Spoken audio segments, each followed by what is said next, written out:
Jang Jian was born into a wealthy family, but a prophecy changed his fate by saying that the family business would be ruined by his birth. The only solution would be to send him to live a simple life. Since that day, Jian lived with a very skilled monk and began to practice martial arts, determined to break the prophecy. The story begins in a temple consumed by fire. Elders and disciples try to put it out using everything they have access to. They prioritize getting people out of there. At that moment, a master merchant approaches and is paralyzed when he sees the height of the fire. He desperately asks where his son Jian and his wife are. A disciple addresses him as a leader and tries to calm him down, saying that everyone has already been safely removed from the temple. No one was injured. The man breathes a sigh of relief at this news. Suddenly an explosion happens inside the temple, and the men are thrown away. The woods were scattered all over the area. The master merchant saw all his hard work being destroyed. The scene changes to a nearby shelter. A woman tries to calm her son by saying that everything will be fine and his father will take care of everything.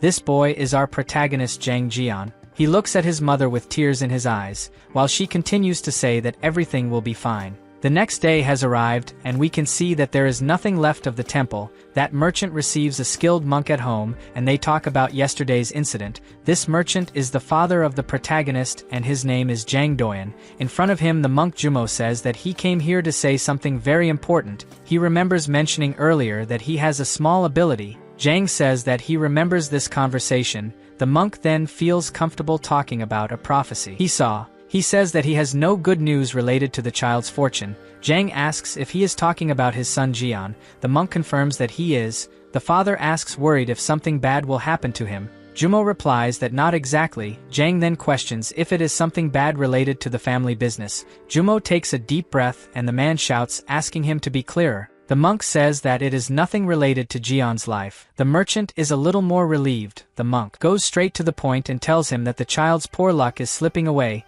Jang doesn't understand anything and asks what this means. Jumo says in detail that wealth will come in, but it will be like pouring water into a broken jar. The hole in the jar is bigger than the wealth that comes in, so it's natural for fortune to dry up. The merchant is in shock and asks if in this case Jian is the reason for the hole in the jar. He understands that if this is his son, is destined to ruin the family. The monk confirms his assumption. Definitely his son will destroy the family. Jang starts to cry, saying that this child is the thing he has waited for the most in life. Jumo interrupts the merchant's lamentations and says that he has a solution. Hope arises in Jang's eyes. The monk says that if he entrusts the child to a high monk of great virtue and makes him learn to live a simple life, it is possible to at least partially block the hole in the jar. Jang asks if this is true and says that Jian is his precious only son, so he doesn't intend to let the boy become a monk and end the family lineage. Jumo laughs at this answer and says he didn't come here thinking about turning his son into a monk. The goal is just to form his character, and after he turns 18,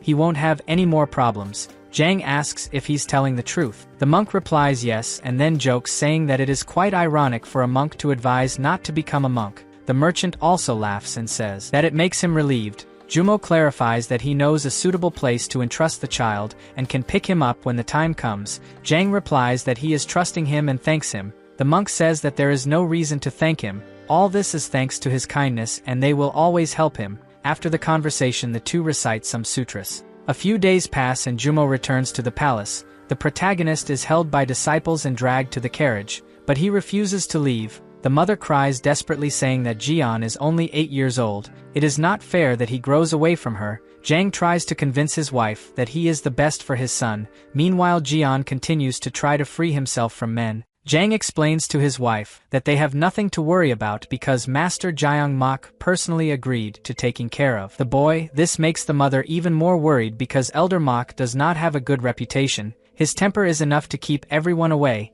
The monk Jumo is silent, listening to the conversation. Jang asks his wife to hold out only for 10 years. After that, he assures that Jian will return home. At that moment, the protagonist screams for his mother and begs her to help him. This makes the woman's decision even more difficult. He is dragged and holds on to the door of the carriage. The monk admires the strength of the little one. At that moment, Jang tells his son that if he does not do this, his family will be ruined. In addition, they can be fatally punished by the heavens. So he asks his son to understand that the fate of the family is on his shoulders. Hearing this was not comfortable for the child. He just accepted fate and got into the carriage with watery eyes, but he despaired when he started to leave the palace. Meanwhile, the monk thanks the family for their trust. The scene changes to a few hours later. Jian was left on an isolated mountain. He wipes his tears while saying that he feels like an abandoned cat. Even after begging, nothing has changed. He finally understands that he has to accept reality. The boy notices a ladder next to him and sees a man at the top.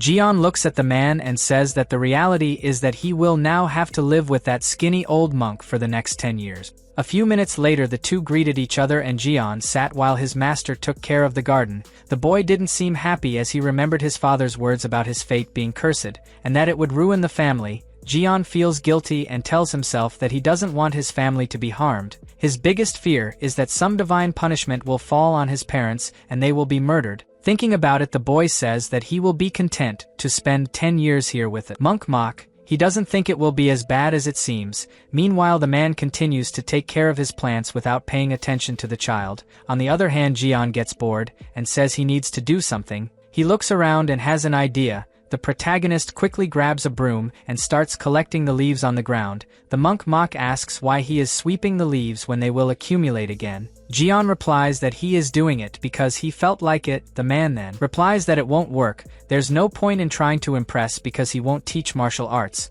The protagonist thinks the bald man is crazy and immediately says he doesn't want to learn any of this and isn't even trying to impress. Mock feels that Jian is just playing hard and says that he is typical of a merchant's son. Then he says again that he has no intention of teaching him Shaolin martial arts. This insistence makes the protagonist angry, and he seriously says that he didn't come here to learn martial arts. The answer bothers the man, and he feels that he is being belittled by the brat. The monk Mock does not like to deal with people, and thanks to this he spent 30 years living alone on this mountain. He also refused to accept disciples claiming that he was a nuisance and that he did not have enough skill to teach. This lasted for many years, until last week he was summoned by a superior monk. He told Mock that loneliness becomes unbearable when you get old, especially with no one to talk to. So he advised him to consider bringing that boy to live with him. Mock refused the proposal, initially saying that he didn't want to take care of any brats. But the monk said that it was a request and a destiny given by Buddha. It was thanks to these words that Mock he accepted to stay with the protagonist. He received the information that Jian was the son of a famous merchant, so he thought that this responsibility was in his arms because no monk wanted to deal with the boy. At that moment, Mock laughs, asking if the boy expects him to believe that he is not here to learn martial arts. The man then gets serious and questions what he came to do in the mountains. In the end, it doesn't matter what he says because his parents hope he leaves here learning martial arts. After saying that, the monk turns around and says he will teach him some moves to return home. The protagonist gets angry and shouts that he is only here because they said he was cursed and had to spend 10 years with a superior monk. Mock is caught off guard. Jian adds that now he can't go home. The monk obviously doesn't believe it and thinks that they lied to the boy. He assumes that the miserable parents want to establish a connection between Jian and Shaolin, even if it means deceiving his son. At that moment, Mock hears the boy sobbing and asks him to wipe away his tears, then orders Jian to go to the bedroom and change these clothes because the look is bothering him.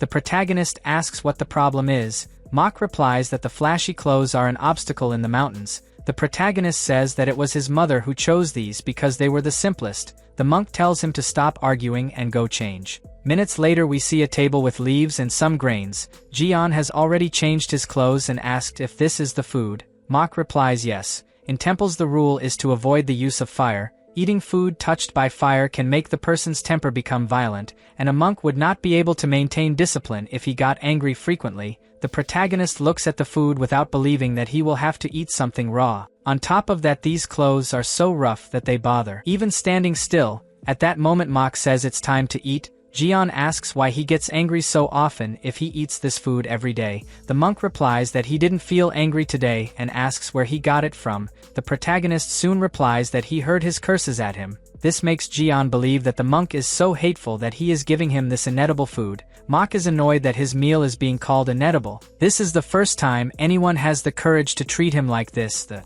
man believes that the protagonist is provoking on purpose, but this thought comes out of his head when he sees that the boy's eyes convey innocence. Mock then takes a deep breath, understanding that it is just a curiosity. He explains that there is no need to use fire because the food tastes good even without cooking. In addition, they can save firewood. Jian is still a little skeptical and thinks that the man only does not cook because he is too lazy to go get firewood. He then offers to fetch it and adds that he will only take the wood that is on the ground so as not to hurt anything alive in the temple. Mok can't control his anger after these words and says that just because it's on the ground doesn't mean it's a waste. Over time the wood rots and enriches the soil, so the trees grow strong. Jian is shocked by this information and asks if taking the logs means stealing food from the trees. The monk is surprised by the boy's ease of misinterpreting. The protagonist says he won't go around to get any firewood because his clothes could end up spoiling and he intends to wear it for 10 years. Mok feels that the brat is complaining about the clothes he received. His veins even pop out just thinking about it,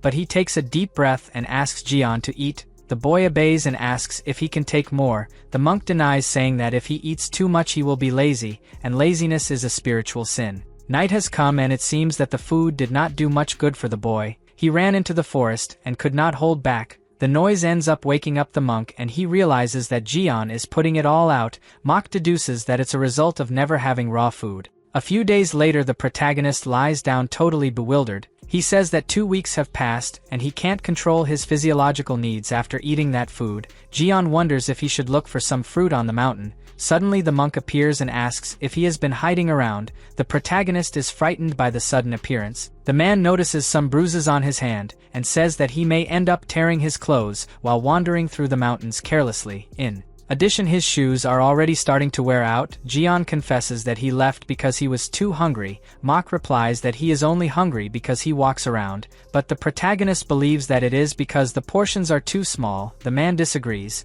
He says that people can live well by eating anything. Just believe that it is enough. Jian lowers his head and sadly replies that it is difficult to live like this. Mok says that it is more difficult to do good things and avoid sins that bring punishment. Difficulties are part of the path, and he needs to adapt. The protagonist becomes sadder and sadder when he realizes that the man has no intention of helping him. Anyway, he is determined not to go hungry. At that moment the monk turns around and starts to leave. He says he needs to do something and asks the protagonist not to leave here. Jian, he remembers the words spoken by the bald man about standing still so as not to feel hungry and decides that from today on only he goes to sleep all day. The monk looked back when he heard a noise from the boy celebrating and didn't understand anything. The protagonist feels that this is a very smart idea. Later that day the man decided what he had to do and returned home. The scene he found was the boy sleeping all awkwardly between the sheets. Mok screams, asking why he is relaxing like a spoiled child when the sun is shining outside.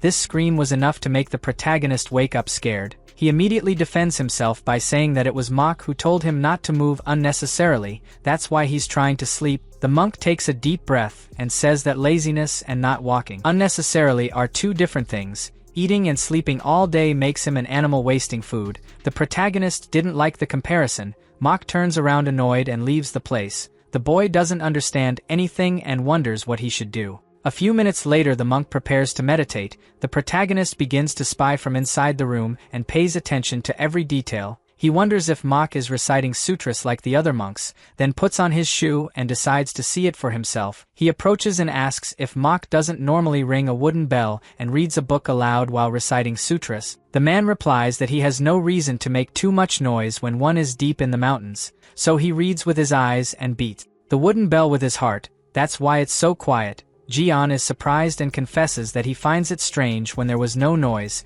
The bald man asks if he thinks that singing loudly for no reason will help achieve enlightenment faster. The protagonist is annoyed by the way he speaks and mentally calls him a stingy man. He believes that the monk avoids making noise because he doesn't want to feel hungry. At that moment Mok asks the boy to stop disturbing his meditation. Jian obeys and returns frustrated to the room. He feels that it doesn't matter what he says because in the end he will always get scolded. Suddenly a light goes on in the boy's head, and he has an idea. The protagonist thinks that if he imitates everything that old man is doing it will be better. Maybe he can get some tips if he observes how he moves little and doesn't get hungry. The next day arrives and the disciples wake up when the sun has not even risen yet. They clean the whole temple and tidy up things. At that moment the monk gets up and in an instant he organizes all the blankets. The protagonist realizes this and is shocked, thinking that it is magic. Mok looks at him and says that if he has woken up early he should not lie down like a lazy person. After that the man comes out and stars in him quickly arranges his sheets. He tries to imitate the man, but it gets a mess, so he He just leaves the sheets the way he got and leaves. Jian begins to follow the monk and hides behind the trees so as not to be discovered. At that moment he notices the way Mok climbs the stones and it leaves him open-mouthed. He wonders how the man floats so lightly like that. The technique used by Mok is called Shaolin and the boy is determined to learn even if it means following the monk's footsteps sneakily. At that moment the man begins to meditate. The protagonist is hidden behind one of the trees and repeats the same process. Meanwhile in other temples the monks and disciples also do the same process. They wake up before the sun and begin to meditate. A few hours pass and the day has already dawned. The protagonist is still imitating the monk and he complains about the delay. The boy deduces that the old man comes here every morning just to sleep. At that moment Jian is betrayed by his own stomach that makes a loud noise and gives away his location. Mok says that he should at least be silent if he wants to follow him secretly. Jian replies that there is no way to avoid it because he is hungry. The monk sighs in frustration saying that even meditating in peace is difficult. The protagonist notices a white thing come out of his mouth and goes straight to the monk's nose and asks what it is. Mok calms down telling himself that in the end this brat is just a curious child, just like children are at his age. The man then wonders if he should explain all this to someone who is not even his disciple. The protagonist's innocent eyes end up captivating the guy, and he decides to tell a little because it's not like this technique is secret. Meanwhile Jian stays downstairs waiting for an answer. Mok says that the practice he is doing now is a secret internal energy method called Ijin Jing, and what he saw resembling smoke is called Qi. The protagonist is surprised. Mok adds that Qi energy exists throughout the universe and you can live a healthier life by absorbing it into your body. This information catches Jian's attention, and he deduces that this is why the old man never feels hungry, because he has been secretly absorbing Qi. All along, the monk explains that if you do this daily you will be able to absorb it throughout your body and accumulate. After that it becomes what martial artists call internal energy. The protagonist gets excited hearing this and mentally says that it is much easier to eat air instead of feeling hungry all the time,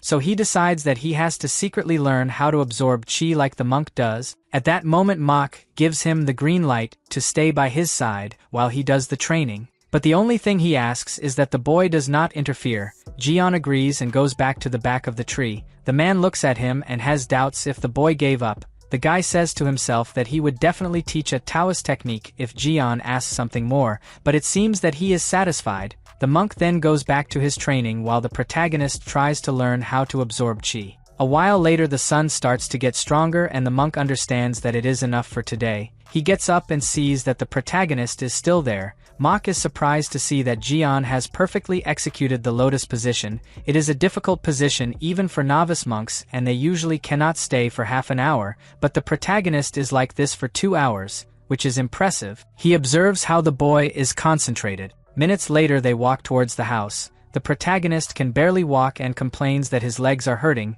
He does not accept that an old man is fully intact after doing the same treatment. In addition, it seems that the monk floats instead of walking. The boy wonders scared if this bald man can be a ghost. Suddenly Mok interrupts his thoughts and tells him to walk faster. Jian obeys and continues to admire the way the man walks, without moving his arms and with a lightness in his feet. The protagonist comes to the conclusion that Mok moves like this to avoid getting hungry. They finally get home and start eating. The protagonist thinks that today was a very good day to collect information. Before he hadn't noticed much that the bald man doesn't waste movements in his daily actions. He spends his energy as little as possible, totally different from the employees that Jian remembers seeing in his house. Suddenly Mok scolds him for wasting time thinking instead of eating. The boy immediately turns his attention to the meal. The monk observes confused that today the protagonist has followed him since dawn and repeated all his movements, as if imitating his actions. After eating the two sit together at the monk's study table.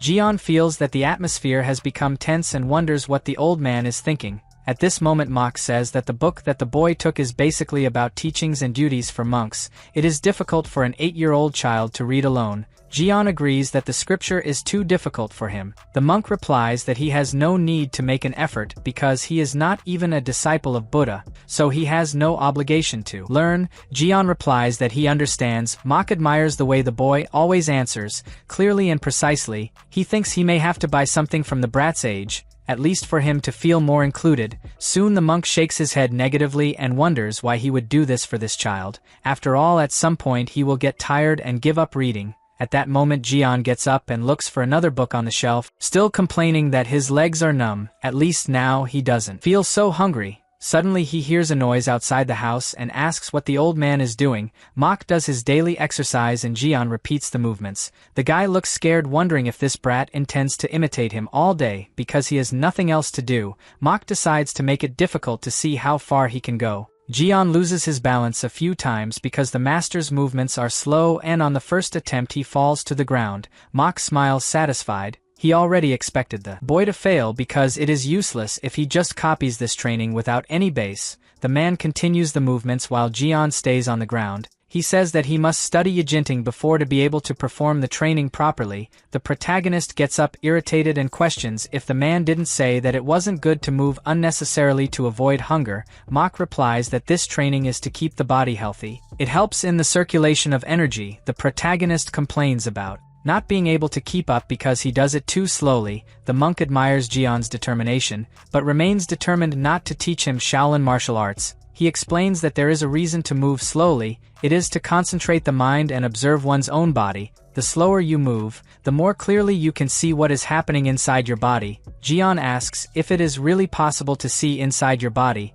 Mok replies yes. When you take a step you observe which muscles move. You can see how your arms move and how you breathe. After getting used to it, it is easy to understand even the hair of your body. Jian does not see the importance of knowing this. The monk takes a deep breath and wonders if he will have to draw. Anyway, the man decides to simplify and says that the human body is composed of hundreds of bones, thousands of blood vessels, muscles, and the 8 extraordinary meridians that serve as a source of vital energy. All connect to each other. The protagonist touches his belly and says that this is why he feels so hungry. The man realizes that in the end Jian will always find an excuse to say that he is hungry. He turns his back and says that the boy can eliminate unnecessary movements and focus more energy on the essential parts. At that moment Jian is paralyzed. He remembers that his father always said about getting the greatest effect with the least effort. Things finally make sense in his head and Jian understands that it cannot be a coincidence. He then tells the monk that he will try his hardest,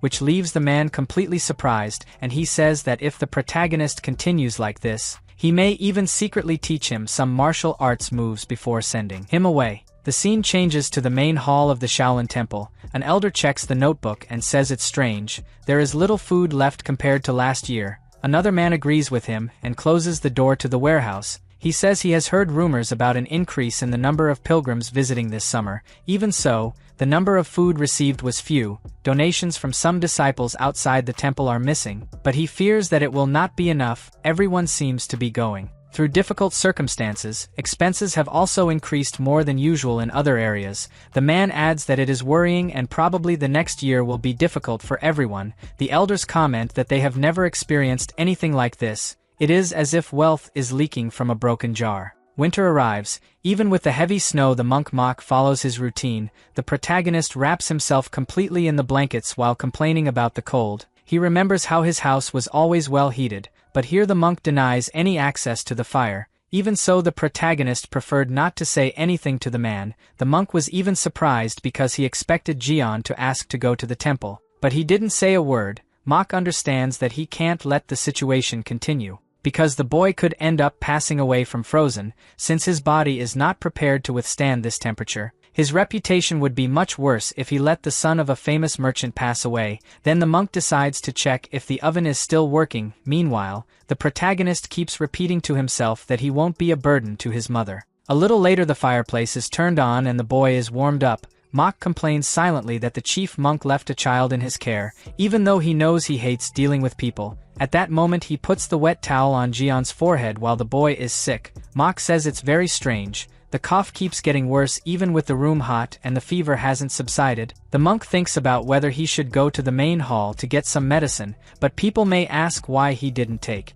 care of the boy properly. The bald man is in doubt about what to do because he has never come across a situation like this before. Meanwhile, Gain continues to get worse and coughs violently. Mok takes off his shirt and asks him to sit down for a while. The boy obeys but looks very dejected. The monk decides to heal him by infusing his internal energy. This is the last resort. Losing internal energy will delay several years of training, but he has no other option. At that moment the monk touches the protagonist's back and begins to infuse energy. At that moment a strong light spreads throughout his body, and he feels difficulty entering the boy's body. This happens because Jian has not learned any internal energy technique, so his meridians are not fully open. There is no other option but to force. The protagonist begins to receive the energy. This process is equivalent to 10 years of Ijin Jing training. It's as if he has taken the elixir of life. Suddenly Jian feels a very strong pressure inside his body and screams. Mach believes that it will be more difficult for the protagonist to learn other internal energy techniques later.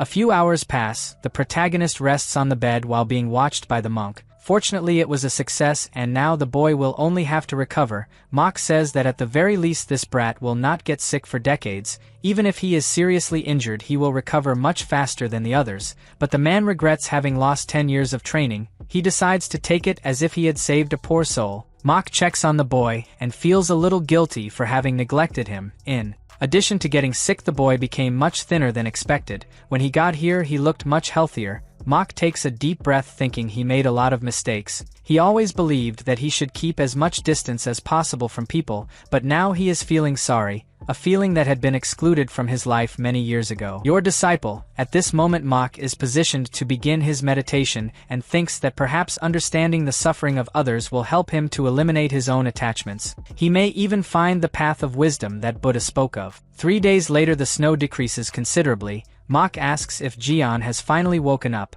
The boy says he feels more refreshed than usual and asks how long he slept. Mach widens his eyes surprised that the brat doesn't remember anything. He also seems to be unable to notice the changes in his own body. After that the two will meditate outside. Jian doesn't feel cold even sitting in the snow and thinks that now he will finally be able to fill his lungs with air. The bald man looks at him believing that this time his training will be easier. After all his meridians were opened during the complete cleaning of the body, Mach hopes that the boy will take advantage of the opportunity. Anyone would have spent a fortune for it. At that moment Jian follows the monk's movements, hands on his knees with palms facing up and inhaling slowly through his nose. The boy remains determined. On the other hand the monk thinks that if he taught martial arts now, this brat could become a very skilled warrior, but he soon tells himself that this thought is useless. To do so he has to teach as a lay disciple and get the permission of the head monk. In addition he believes that the protagonist's physique is not suitable for martial arts. These thoughts end up distracting the monk throughout the training. A few days later the protagonist continues the usual training. Suddenly he feels a slight tingling in his nose and abdomen when he inhales. The boy realizes that he is finally gathering energy. He smiles saying that it was worth following the master. At the end of the afternoon the monk approaches to see how the brat is doing and notices that he seems excited. In addition the bald man felt a different energy in today's training. This makes him think that the protagonist may have learned the Dantian breathing technique. The monk quickly jumps from the stone in disbelief. He says that there is no way the brat can do this on his own since he never learned. It is probably the energy of his own cultivation that is still circulating in the environment, but as soon as he lands on the ground this thought disappears. The man feels his body heavy and assumes that it is from the loss of the 10 years of internal energy at once. He passes by the protagonist and says that is enough for today. Jian asks for a few more minutes, but soon realizes that the monk is not in a good mood and obeys. The next day the snow is almost all gone. Jian celebrates that he can now see through his body. He raises his hand saying that he can even lightly feel the breeze passing through each strand of hair. The monk feels a strange energy again, but assumes that it is his own. He soon explains to the protagonist that the cultivation of reverse energy improves muscles and bones to suit martial arts. This means that if he learns the martial arts of Shaolin while in a state of reverse energy cultivation, his body will become stronger and his bones will become more resilient, but the monk makes it clear that he doesn't need to put in the effort because so far he hasn't learned any martial arts. Jian agrees and says that he just wants to stay without feeling hungry. He even gives a satisfied smile. Mach is impressed that the boy is dedicating himself every day to the difficult training for not feeling hungry. If it continues like this, it is possible that the energy of reverse cultivation will respond. He does not know what he will do if this happens. A little later spring arrives and Jian reaps some fruits. He continues training hard between all seasons, firmly determined. 3 years pass. The monk Jumo arrives for a visit at the temple. He wonders how that boy is after these years. The monk is soon greeted by some disciples of the main temple. They both greet each other and Jumo says that he came to see Guang Yun. The men are surprised thinking that this monk must be very important to be friends with the chief monk. One of them runs and says that he is going to call the master. The other invites Jumo kindly to come in. The monk enters and the first thing he notices is that things look bad. He asks what happened for the place to be so degraded and why no one is repairing these towers. The disciple replies that in fact they have already made several attempts to fix the towers, but nothing went right. Jumo is frightened and asks what he means by this. The disciple confesses that the finances of the Shaolin Temple are in a precarious situation right now. The scene changes to Jumo talking to the chief monk. The man tells that recently the Shaolin Temple has gone through hard times. They are not even able to spend on tea, so they are using a low-quality one. Jumo is surprised because he knows that the head monk has never denied a good tea, even in hard times. He asks if that's why the towers haven't been repaired. The chief monk replies that there's no point in fixing them because they keep crumbling incessantly. In the last 3 years the inner courtyard has been almost abandoned. Suddenly Jumo remembers something and asks if it could be that. He takes a look at the temple and realizes that it's been 3 years since he brought Jian to the Shaolin Temple. The monk wonders if the boy's bad luck could affect this place. It's a bit absurd to think that because this is the renowned Shaolin Temple, in addition the protagonist was not even accepted as a disciple. He just came to the nearby mountain to be taken care of, so it doesn't make sense that the Shaolin Temple is collapsing because of him. Jumo believes that it is only a coincidence and tells the chief monk that as much as it is not normal, he can help with money from his sect. The chief monk kindly thanks him for the generous offer, but explains that fortunately the harvest in Sadap has been abundant every year, so they don't have to worry about food. Jumo is scared to hear this because it is exactly part of the prophecy about the protagonist. Things go well but there are always more expenses. It is like trying to fill a leaky jar. Jumo starts to back down and the head monk asks if he is already leaving. Jumo replies that he intends to hold 10,000 worships for Shaolin in the temple hall. The man asks scared why he is going so far through the temple. The truth is that Jumo feels guilty for bringing the protagonist here and all this happened, so he doesn't think it's fair to stand by doing nothing. The chief monk reminds the man that he is no longer young enough to make that much effort, then asks why he is acting like this all of a sudden. A little later, Jumo kneels in the temple hall. He says that he will not let Shaolin be ruined, at which point the monk begins to bow to the Buddha statue. Years later Jumo meets with the chief monk. The man asks him to stop because it can be dangerous. He is no longer young enough to bear 10,000 bows. Jumo only asks if the temple has improved this year, but receives a negative answer. The man then returns to the temple hall. The chief monk recognizes that he cannot stop him. In addition, the Shaolin weather is with the atmosphere better thanks to Jumo. Some young monks have volunteered to offer 1,000 and even 10,000 bows. The chief monk tells himself that he will have a big chevron when all this is over,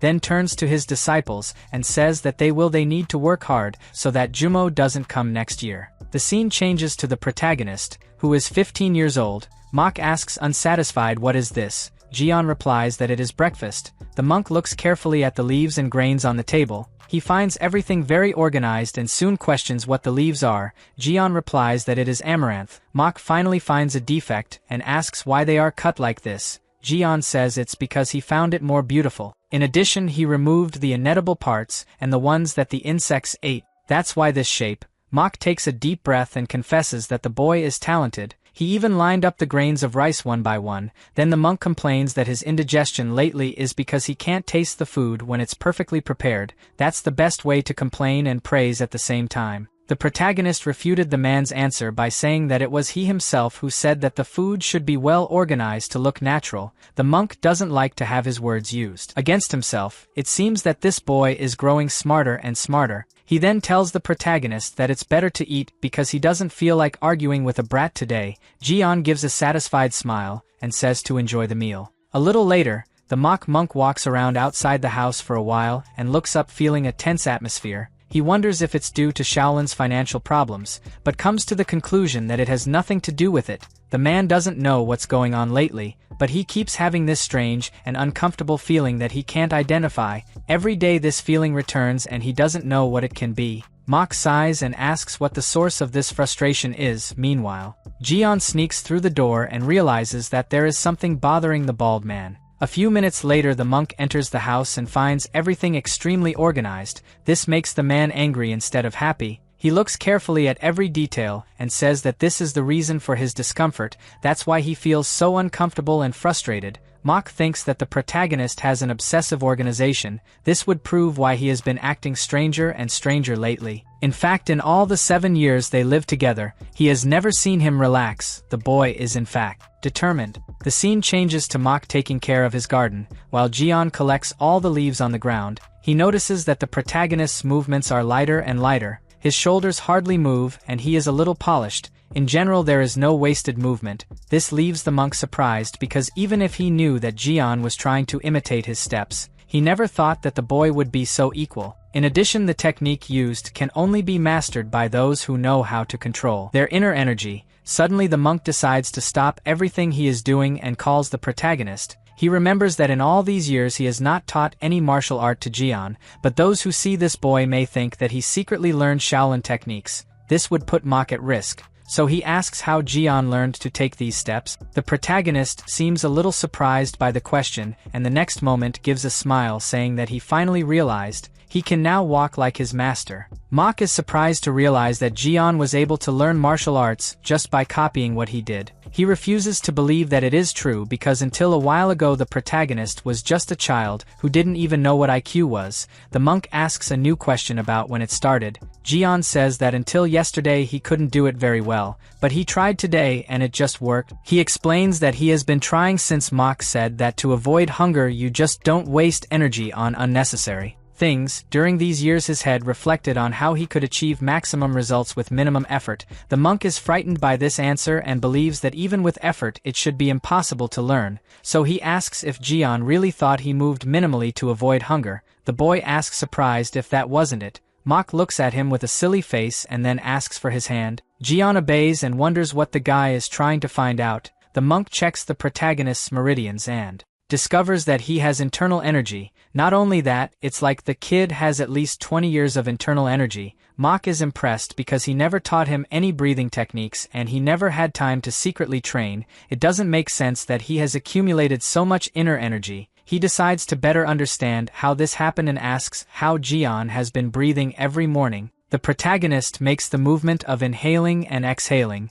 then says that if there is one thing he has done is consume a lot of air. Mach is scared to see that the boy is breathing qi. Now it makes sense. For 7 years he has been practicing the Hengong technique. The monk begins to remember that a few years ago he opened his meridians. Probably his consistent practice of Hengong allowed him to accumulate inner strength without knowing it. At that moment the protagonist interrupts the man's thoughts and asks why he is so serious. The monk tries to disguise it by saying that it is nothing and explains that the step he performed is a Shaolin technique called Boyang Shinbo. The monk asks how he managed to imitate so perfectly. Jian replies that he observed that Mach always walked without moving his shoulders. In addition, he steps lightly while looking ahead. The boy shows in practice how it is. Mach watches paralyzed as the protagonist performs Boyang Shinbo's enhanced technique. It's as if the boy had invented a different type of step within the original technique. Initially Boyang Shinbo was prepared as a combat technique, but this boy's steps are not for combat. It seems that he is trying to reach his destination with minimal movement and maximum speed. While Jian is happy to retrace his master's steps, the man worries thinking about what he should do now. A little later the night comes. The protagonist sleeps comfortably, but Mach continues to reflect on what happened today. He believes that there are not many disciples of the second Shaolin generation with body control like this. Moreover, most of those disciples are 20 years old, while Jian is only 15 years old. It seems crazy to think that he has incredible control without learning any martial art. The man blows out the only lit candle to rest, but soon a concern comes to his mind. He fears that Jian will continue to accumulate inner strength and end up using it recklessly. If this happens, he may fall into qi deviation. The monk thinks if it is better to teach him the correct way so as not to have danger in the future, but he knows that to do this depends exclusively on the permission of the chief monk. The man decides that he will solve it later and lies down to sleep. The next day at the Shaolin temple, the chief monk receives a visit from the supervising monk and says that it is fortunate that donations are returning to normal. Finally, the difficulties are being resolved. The supervising monk named Going says that he is sure that the finances will recover soon, it is only a matter of time. The chief monk says that the last few years have been very stressful. Now everything is going back to normal. At this moment the monk takes his rosary while saying that everything is thanks to Jumo. Buddha did not ignore his virtuous acts and accepted his bows. Going agrees and asks if the chief monk does not intend to talk to the administrators now that things are improving. The man seems confused by the question. The supervising monk says that it is rare for so many disciples to face financial problems at the same time, but it may end up happening again and they need to be prepared, such as increasing the temple assets to avoid similar situations in the future. The chief monk firmly replies that it's not possible. Many people are starving right now and can pass away if they don't help. The supervisor is a little shocked by his tone of voice. The chief monk adds that they are monks before being members of a martial sect, so the main goal is to help everyone. Going quickly apologizes and says he won't talk nonsense anymore. The monk smiles and says that everything is fine. The scene changes to the protagonist in the middle of the forest eating the fruits he collected. He is happy to have walked so far without feeling hungry. His thoughts go back again to his master and Jian remembers that the man has been very quiet lately. He complains about trying to guess and says that none of this would be happening if the bald man spoke openly. Suddenly a breeze passes behind him and a voice asks what the boy is eating with such excitement. The protagonist is so scared that his fruits fall to the ground. He stutters asking who the man is. The monk apologizes for the fright. Meanwhile the protagonist stays on the ground with his face scared because he did not feel the presence of this man. He notices his clothes and deduces that he is from the Shaolin Temple. Thinking about it, the boy decides to politely greet the man and introduces himself as Jian, then says that he lives with the monk Mok. The guy asks surprised if he lives with Mok. The protagonist questions if he knows him. The man observes the boy's clothes and says that it really makes sense for him to live with Mok. In the next moment he confesses to Jian that he has seen him several times. This leaves the boy surprised because he doesn't remember the monk. The guy asks if it wasn't him who was eating some mountain fruits a few days ago. He remembers seeing the boy use the Yangjosu technique to get the fruit, then he used the Kpolyang Shinbo step technique. The monk wonders if Mok taught these movements, but remembers that he does not accept any disciple. Of all this, the most surprising thing is to know how the boy managed to live with someone as strict as Mok for 7 years. The protagonist asks if the man also finds his master strict. He confesses that it was very difficult when he arrived here. In fact, Mok scolds him to this day. The man laughs and says that Mok really is like that, but Jian is confused and asks who he is after all. The monk realizes that he has not introduced himself so far and says that his name is Hong-O. His level is higher than that of the current head monk of the Shaolin Temple. After the introduction he asks if the protagonist is a disciple of Mok. Jian immediately denies it and says that they only live together. Hong says that this is strange because he is sure he saw him wearing Kpolyang Shinbo a short time ago. The protagonist replies that he heard Mok say the same thing, but he doesn't even know what it is. The monk is surprised and asks if he doesn't know it's a martial art. Jian replies that he's never practiced any. Hong says it's strange because he clearly mastered martial arts, then asks to see his hand. The man tries to look at the protagonist's meridians, but it doesn't work very well and he feels a very powerful force blocking his internal energy. Hong tells himself that this is admirable for someone his age. On the other hand, Jian can't stand showing his hand to these bald men anymore. A few minutes later they continue talking. Jian reports that Mok said there was something strange about him and feared that something serious would happen, but he doesn't know what it could be. Hong shakes his head negatively saying that it could be a calling. It could be yes and it could be not. This answer left the protagonist more confused than at the beginning. He asks what he should do now that there are only 3 years left. Hong asks scared what will happen in 3 years. He asks for the full story and says that maybe he can help him.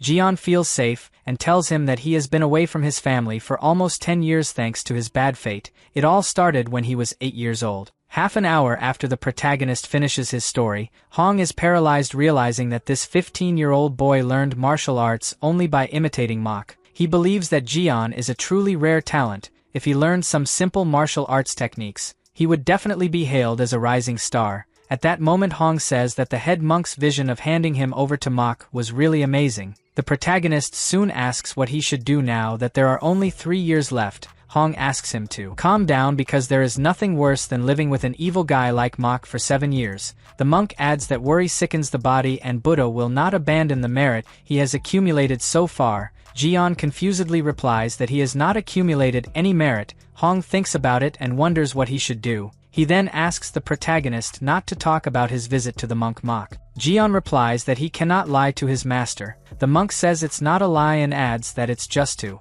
surprise Mok later. The protagonist believes the man and agrees. Hong then says goodbye saying he needs to go now. The two greet each other and the man leaves. Jian is alone and realizes that this monk walks even faster than Mok. Maybe I could learn to walk like that one day. A little later the scene changes to the Shaolin Temple. The chief monk asks what Hong came here to do. The old man asks if that Mok child is practicing martial arts even if he is not a disciple. The supervisor asks if Hong is sure of it. The chief monk says that Jian has been in Shaolin for 7 years. It would be strange if he didn't know at least a little bit of martial arts. Hong angrily asks if the boss is plotting with Mok pretending that the boy is not a disciple. The monk replies that he has no reason to lie, but Hong disagrees and says that that boy knows the Yangjosu and Bulyang Shinbo techniques. This information catches the chief monk and the supervisor off guard. The boss asks with fear if Hong is talking about Shaolin's secret techniques. The supervisor says that if this is true it is very dangerous. After all, that boy is not even a disciple. It is against the rules to teach the secret techniques of Shaolin to a child like that. The chief monk takes a deep breath and says that he is sure that Mok would not do that. Then there must be some reason. Hong asks if they think he's lying. The guy says he saw it clearly with his own eyes, so just make Mok kneel down and see if it's true or not. The men are surprised by Hong's violent way. The chief monk calmly replies that he will solve the matter and asks if the guy has anything else to say. Hong laughs and says that the monk is very smart. He then says that he has recently made a breakthrough and needs the Jade Buddha staff. The supervisor is surprised by the man's audacity. The chief monk immediately replies that it is not possible and adds that it is good for him to be aware of the significance of the sacred Shaolin relic. Hong doesn't take the answer very well and gets angry asking if they are saying that his advancement is not worth it. The chief monk stands firm in his decision and asks if the guy intends to go over the will of his predecessors, then reaffirms that he will not change his answer. This makes Hong even angrier. The supervisor seems to guess the reason for so much desperation to acquire the Order of the Jade Fire. Only the head of the generation can use the authority of the Order of the Jade Fire to alter any rules or principles he deems necessary. Hong already has a ban that prevents him from accepting more disciples, so he probably wants to use the decree to lift the ban. The supervisor deduces that the monk wants to steal Mok's child and use him as his disciple. Suddenly Hong starts yelling at the chief monk asking if he is refusing to deliver the Jade Fire order. The chief monk tries to keep calm and remembers how this guy has a difficult personality. From a young age he had a violent tendency and loved to bother others. He received reprimands from his master every day, and even after getting old nothing changed. At that moment the chief monk moves his rosary, while saying that manages to manage up to 2 shurchen a day. The supervisor tries to stop him, but the monk replies that this is not a violation. Hong gets excited and says he will keep his promise. The supervisor looks totally frustrated as the man says goodbye. At the end of the night Jian walks through the forest with Mok. The monk realizes that his step has improved a lot since the last time, but he has no idea how his technique keeps improving without any teaching. Suddenly the monk notices that the protagonist is smiling and asks why he is happy. Jian stops for a moment and replies that he can absorb more qi during these hours of the morning. He says that he has compared it to the qi he absorbs throughout the day, so he is sure that the best is during the night. Mok asks scared if he is saying that he absorbs qi all day. The bald man thought that when Jian disappeared it was because he was picking fruits. The protagonist replies that initially he thought he could only absorb qi if he did the lotus position, however he found that he can also absorb even while folding the blankets or sweeping the yard. Mok asks if he always maintains this breathing technique. Jian asks confused if he can't. The monk knows that practicing this breathing throughout the day is usually so boring that without focus there is no way to store it, so he always thought it was impossible to store qi during daily chores. But this would explain how the protagonist has so much energy internal. The monk then tells the boy that doing the technique recklessly will not increase his martial arts skills. Jian soon replies that he has not learned any martial arts. Mok asks surprised if he knows that trying to store qi constantly will not produce significant results. The protagonist replies yes. He only does this during the day because he has already gotten used to it. Mach starts to sweat cold, realizing that the protagonist does not understand the danger he is in. If he keeps accumulating internal energy without control and tries to use it in a clumsy way, it can result in a deviation of chi. Meanwhile, Jian looks at him without understanding anything. The next day the two wake up early and go to training. Mach observes Jian and tells himself that he is afraid that someone will find out about it. He has no way to hide this presence for long. Thinking about it, he decides that telling the chief monk is the best choice to protect Jian. The scene changes to Hong's house. He asks one of the men why he is refusing the tea. The white-haired man is the saint of the sword. His name is Ian Gang. He tells Hong that when it comes to a mad monk's tea, one should not just drink it without caution, then asks if it is not Hong who is used to making tea with poisonous herbs. The black-haired boy is a disciple of Gang and his name is Myung. He is shocked by the possibility of taking something poisoned. At that moment Gang drinks some of the tea and Hong is eager to hear what he has to say. Gang says it's good, but didn't know Shaolin had such toxic plants. Hong replies that he secretly cultivates it in his private garden. The root is medicinal, but the leaves are highly toxic, so eating them incorrectly can be fatal. Gang yells, asking if he thought about giving it to his disciple. Hong says he needs to taste it to avoid falling victim to any random poison in the future. Gang replies that he might be right and praises his knowledge of poisons. He even remembers that guy from the Tang family was furious. The monk replies that his mastery of poison is a level above that idiot from the Tang family. Gang agrees that in his youth there was no one to surpass Hong, but now that guy from the Tang family has become an immortal poison. Myung recognizes this name and is surprised because the immortal poison is one of the 10 best masters of martial arts. It is strange to think that the immortal poison of the Tang clan once stood below Hong in poison domain. Gang says that it is not that shocking and remembers that he has already lost to Hong in the sword technique. Myung asks scared if his master is seriously. Gang says it's true and that Hong is a great genius. His techniques in his youth were untouchable. Even his clan was left behind. Hong yells, asking why the guy is remembering these old stories. Then says that if he can't achieve enlightenment, it will be all his fault. Gang agrees to stop talking. If he admits defeat, Hong reaches the height of stress and asks if he came here just to bring it up again. The gang takes a deep breath and says that for the sake of the Shaolin Temple, it would be good if the man passed on his martial arts. The monk refuses this idea and tells him to take care of his own sect. Gang then asks him to admit that he lost, since his only disciple was Mach and he didn't learn martial arts. Gang adds that it's too late for the man to get another disciple, so he should just give up and confess that he lost the bet.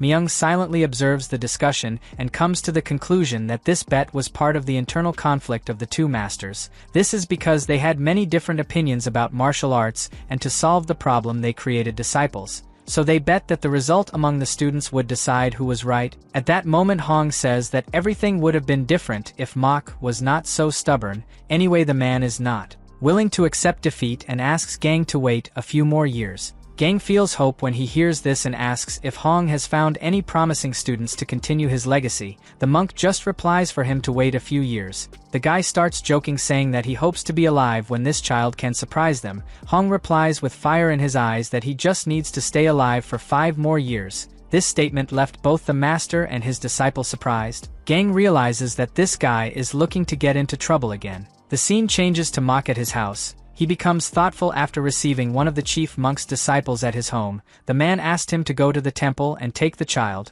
Mach is worried because this visit means that they already know about the protagonist. At that moment he approaches and tells Jian that they need to go to the main monastery today, so the boy must be the most polite when he meets the chief monk and the elders. Jian doesn't seem to like the idea very much, and the man asks if he doesn't want to go, but the boy replies that he feels he will feel hungry during this journey. The monk doesn't believe that this is the complaint and says he will see if there is any cake left from the fall festival to take. The protagonist can't hide his happiness and says that they must go now, so Mach is shocked by the brat's audacity. A few minutes later they start to descend the mountain towards the main monastery. The protagonist remembers that 7 years ago he thought he wouldn't last long because of exhaustion, but now he manages to descend quietly without feeling hungry or tired. It's a big breakthrough for him. Meanwhile, the monk follows in the footsteps of the boy behind. He watches carefully until he realizes that the protagonist has performed a new technique, the Great Arhat Zen Step. This time the man cannot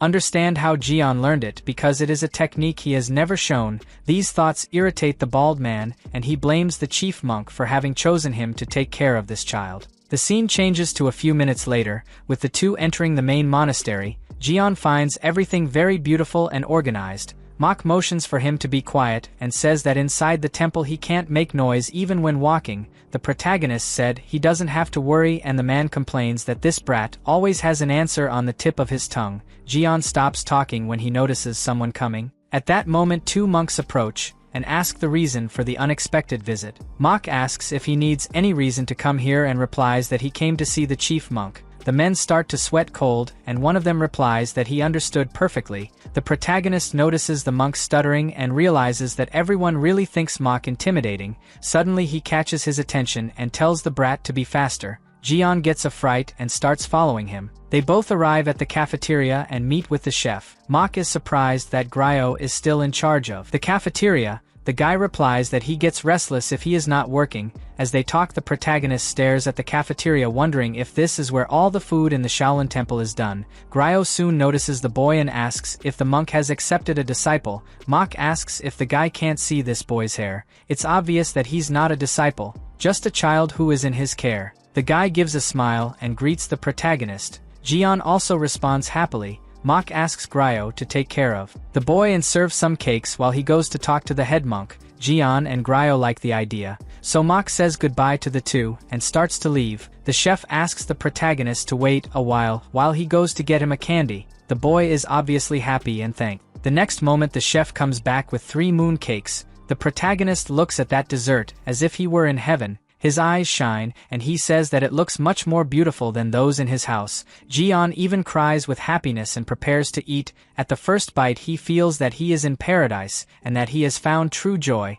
This is the tastiest thing he has eaten in recent years. Suddenly some voices interrupt the boy's moment, and he looks trying to understand what happened. 2 men start fighting about something that ended up burning in the fire. Gryo calls the attention of a man who ended up burning all the ingredients. He says that now they need to hurry to prepare a new meal because it is close to lunch. The man quickly obeys. Meanwhile, Jian approaches the door with his cake and watches surreptitiously. The cooks start to prepare a new meal and divide the task to be faster. The protagonist notices the way they act and says that this looks more like a battlefield. At that moment Gryo screams, asking why men are so slow if they learn martial arts. Jian hears this and thinks it's strange because he didn't know that martial arts also helps when cooking. The boy observes the chef's movements and thinks that the guy is spending excessive movements uselessly. Moving just the fist would be enough. Suddenly someone yells at the boy to stop blocking the way and take all this out. The boy obeys and carries the basket of apples. Jian sees him complain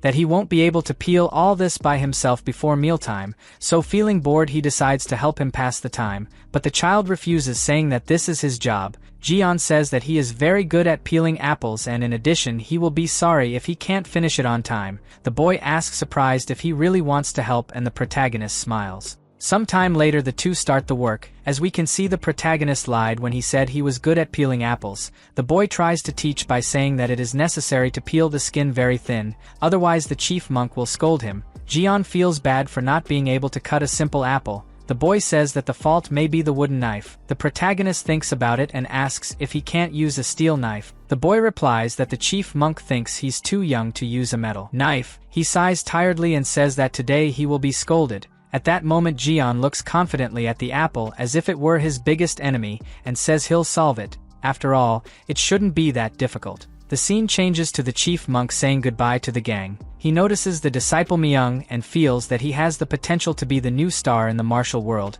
Mok has a familiar feeling and mentally says that Myung is very similar to Jian, but what is making him doubt is the fact that the Sword Saint comes to the Shaolin Temple. The chief monk explains that he came to visit Hong and probably brought his disciple to pay tribute. Mok says that Hong is not exactly friends with the gang to pay tribute. At that moment the chief monk notices something strange and asks where is the child who asked him to bring. Mok replies that he left the boy in the cafeteria for a moment and asks if the guy has any serious matter to talk about with him. The monk replies that he was just curious. While they talk, the protagonist continues in his difficult job of peeling an apple. The head monk tells Mok that maybe it's time to take on a disciple. After all, he has been with the boy for 7 years and must have already created a bond. Mok reminds him that he was alone for years and decided not to have any students. The monk asks if he means that he will leave this child aside irresponsibly. Mok is scared by this question and believes that the master already knows that Jian is learning martial arts. Letting someone use skill without having a master is very dangerous and against the rules. He asks how the man knew. The monk replies that it's been 7 years, it's not strange. That the child has learned 1 or 2 techniques. The only problem with all of this is that he's learning the combined techniques. Mok tries to explain that he didn't teach anything, but the master points out that the skills came from him, which means he's responsible. Mok understands and asks if they can accept someone who is from outside the sect. The monk says that he has already contacted Jian's family and received permission. This surprises Mok, because he didn't think that the master would be so far ahead. The monk explains that he did it because the children they have little potential, so it's good to invest in someone with true talent. He says that Mok can choose not to be the boy's master, but if he refuses he will have to be punished for teaching martial arts to a child who is not his disciple. Jian will be punished with the cutting of his meridians. Mok's punishment would be to live in seclusion for the rest of his life. The monk asks if he is really willing to go that far. Mok looks incredulous and thinks that it would not be so devastating for him to live in seclusion, but he could not let the protagonist suffer so much. At that moment the monk offers another option if Mok does not want to accept a disciple. The man asks what it is. The master says that he cannot leave a child out there using the Shaolin martial arts without any direction, so he will ask the senior monk Hong to be responsible for the boy. This is the worst option that Mok could receive, and he shouts that he does not accept this. Meanwhile, Gang and his disciples start walking towards the exit of the temple. The leader says that he had another vision of Shaolin, but in fact it is just another big temple. Even so, his Wasan sect has never surpassed Shaolin even once. Myung is surprised and asks if their sect is not currently the best in the martial world. Gang laughs and explains that when people say the best, they don't include Shaolin. All 8 sects are nothing when compared to Shaolin, so they can't afford that. Myung replies that he doesn't understand how Shaolin can be the best if he currently doesn't have any exceptional talent. Gang says that's why he's worried. The disciple asks him to explain better what he is trying to say. Gang says that Myung has a talent that soon everyone will see and he will be like an incomparable figure. When that day comes he will face Shaolin, so he asks the boy to be attentive to each disciple of this temple. Myung thanks the leader for his words and says that he will never betray his expectations. Gang touches his shoulder and asks him to understand that this is also a wish of the Wasan sect. Soon they will beat Shaolin and sees Hong's face of disappointment. Gang takes a step when he suddenly feels a pressure on his body. He stops immediately and uses his ability to see who owns this aura. Gang soon finds the protagonist cutting the apples. He asks surprised if there is something like this in Shaolin, then turns his back and says he needs to see something. Myung doesn't understand anything and follows his master. At that moment he shows a perfectly peeled apple to the boy, who confesses that he has never seen anything like it. Even the chief monk can't do that. He praises Jian, saying that it was amazing. Meanwhile, the protagonist tries to do the same with another apple and complains that it is very difficult to make it perfect. The boy encourages him to continue. Jian thinks of a way to peel it in a perfectly round shape. Suddenly someone approaches from behind him and the boy asks who these people are. Gang replies that they are visitors to the temple and asks if he can watch what the boys are doing. Jian keeps peeling his apple and feels uncomfortable with these guys standing watching them. He ends up losing his skin by getting distracted. On the other hand, the men keep staring. Myung doesn't understand until now what his master came here to do. He then activates his ability and can perceive the strong energy exuding from the protagonist. The guy is surprised, wondering who this boy is and why he uses energy to peel the apple. At that moment Myung calls for his master, but the man tells him to watch in silence. Gang realized that his disciple also saw the energy. He turns his attention to Jian and assumes that the boy is around 15 or 16 years old. Even at this age, he already shows a lot of talent for fencing. At that moment, the protagonist finishes another apple and shows it to the little companion. On the other hand, Gang feels bothered by feeling the desire for the sword in Jian. He remembers that the first time he awakened the desire for the sword was in his late teens. This boy seems to be ahead. That's why Shaolin is feared. At that moment Gang realizes that Jian has too much hair to be a disciple. The protagonist replies that he really is not a disciple. The leader believes that the Shaolin Temple still does not know the value of this boy. There is a possibility that his talent will be ignored. He decides to get closer and asks Jian to give him an apple. The protagonist obeys and the guy starts saying that they should use an apple peeler. Suddenly Gang starts peeling using his hand as if it were a blade. Jian looks impressed. While Myung comes to the conclusion that he and the protagonist are different, the disciple reflects that the boy's movements of cutting the apples are extremely unnatural. Only the fingertips and the wrist that held the wooden knife moved. His body remains without any movement. Myung believes that it can be difficult to fight against this child. At that moment Jian takes the apple from Gang and realizes that there is no mark on it. He wanted to do the same, but he doesn't remember exactly the man's movements. Thinking about it, the protagonist begins to think that there is something strange. Suddenly one of the monks comes running towards Jian and informs him that the chief monk is waiting for him. The protagonist quickly says goodbye to the men. Before he leaves, the gang leader invites him to visit the Hua sect someday. Jian agrees and says that when he goes he will teach him how to cut apples correctly. After that the boy runs towards the head monk. Gang tells himself that his real desire was to take this child as his disciple immediately, but it is impossible since he belongs to the Shaolin Temple. The only possibility would be to make him leave on his own. As we saw in the previous video, a disciple comes running towards Jian and informs him that the chief monk is waiting for him. The protagonist quickly says goodbye to the men. Before he leaves, the gang leader invites him to visit the Hua sect someday. Jian agrees and says that when he goes he will teach him how to cut apples correctly. After that the boy runs towards the chief monk. Gang tells himself that his real desire was to take this child as his disciple immediately, but it is impossible. Since he belongs to the Shaolin Temple, the only possibility would be to make him leave on his own. At the same time Gang remembers what Hong said about a talented boy. He quickly realizes that the monk was talking about the protagonist, but Gang finds it difficult to get a disciple out of the Shaolin Temple, so he is sure that Hong will fail. He then turns to his disciple and asks if he found it amusing. Myung confesses that he felt afraid. The protagonist's aura was enough for the guy to realize that he couldn't stop him if he had a gun in his hand and wanted to attack. Gang laughs and reassures Myung, saying that he doesn't need to be so afraid because he is also a good guy in attack. The disciple agrees that he also has qualities.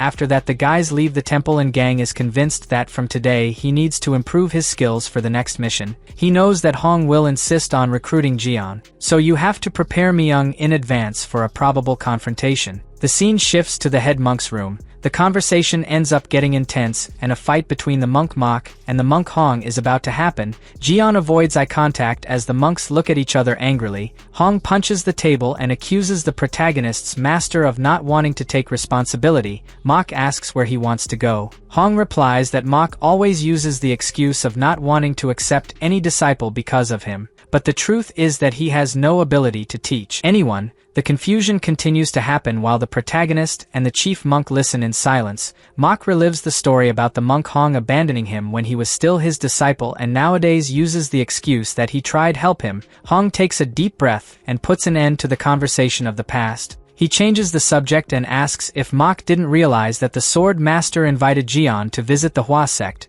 so it is important that the Shaolin Temple makes the protagonist a disciple before he is taken by another sect. It turns out that Mok didn't know about this conversation and screams in fright, asking what he said. Then the monk looked at the protagonist, waiting for him to explain this conversation he had with Gang about the Hua sect. Jian replies that he didn't know that man was the sword master, but he said to look for him if he went to Manhwa. The protagonist adds that he thought it was just a friendly invitation. Hong realizing that Jian treated the sword master like any old man, the protagonist feels completely lost in this conversation. Hong continues to try to convince Mok to accept the protagonist as his disciple because he is sure that the boy can bring glory to Shaolin, but Mok is stubborn and denies it. This makes the monk angry and he yells, asking why the guy accepted to take care of Jian in the first place. The chief monk tries to calm Hong down if they will never reach an agreement. He looks at the protagonist and explains that the Shaolin Temple is willing to accept him as a secular disciple and teach him martial arts. His master will be Hong, and he doesn't even need to shave his head to become a monk. Jian is impressed to hear that he may be a secular disciple. The head monk asks if he wants to be part of the temple. Mok expects him to give a negative answer.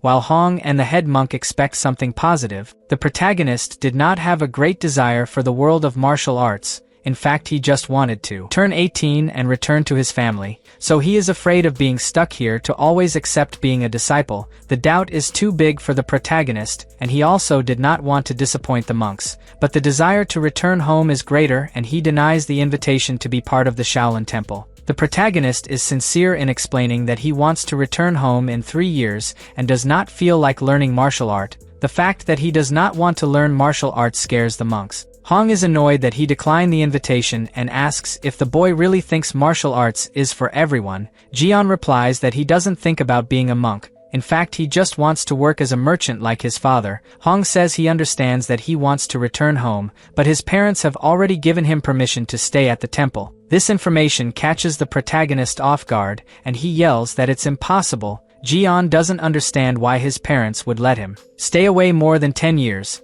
The head monk explains that becoming a secular disciple won't stop him from being a merchant or returning home. It just requires a little more time to develop the basic qualities expected of a Shaolin disciple. Jian lowers his head sadly as the monk realizes that the boy is really different. Most people pay to enter the temple, but he just wants to have a normal life. At this point, Hong shouts that he only needs 3 years to train him, the 3 years he would spend living with Mok, then asks if this time is acceptable. Mok anxiously awaits the protagonist's response. Jian knows that he will be away from his family anyway during these 3 years, so maybe it's cool to learn from Master Hong. He also wants to walk without being noticed like the old man, so he can make his parents proud. Thinking about it, the protagonist decides to become a secular disciple of the temple and asks that at least he have food. Hong screams with happiness, saying that he did the right thing, then realizes what Jian said and asks how long Mok made him hungry. Mok tries to answer the accusations about being a bad guy,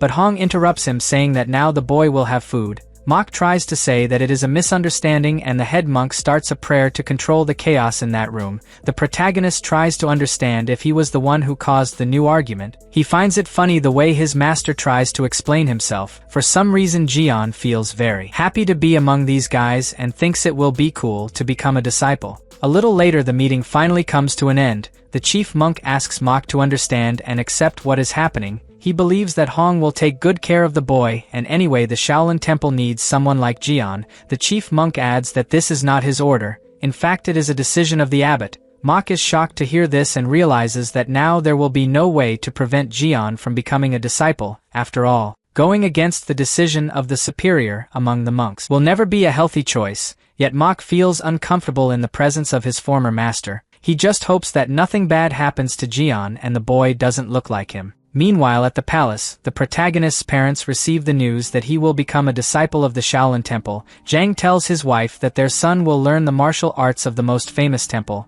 The woman seems worried about the possibility of him getting hurt, but the husband replies that when his son returns home, the whole village will be protected by Shaolin. Zhang also says that he made some donations to the temple, so he is sure that the son will be fine. The woman is a little more relieved knowing that. The husband replies that he would do anything for the only child they have. The woman raises the hypothesis that Jian will not do well as a disciple. Zhang replies that it is almost impossible, since a high-ranking monk famous for his wisdom considered him fit, but the woman says that she is not talking about it. She fears that her son's bad luck will bring problems to the temple. Her husband says that they went through problems a short time ago and recovered. The woman is happy and says that it is true. The man adds that everything will be fine, and she agrees. The next day, Hong takes the protagonist to his isolated house on the mountain and is surprised when Jian asks if he is going to teach a martial technique. The monk asks if Mok didn't teach anything, and the boy replies no, the master just answered his questions and didn't teach anything. Hong is impressed by the boy's talent, just following Mok without actually learning any martial art.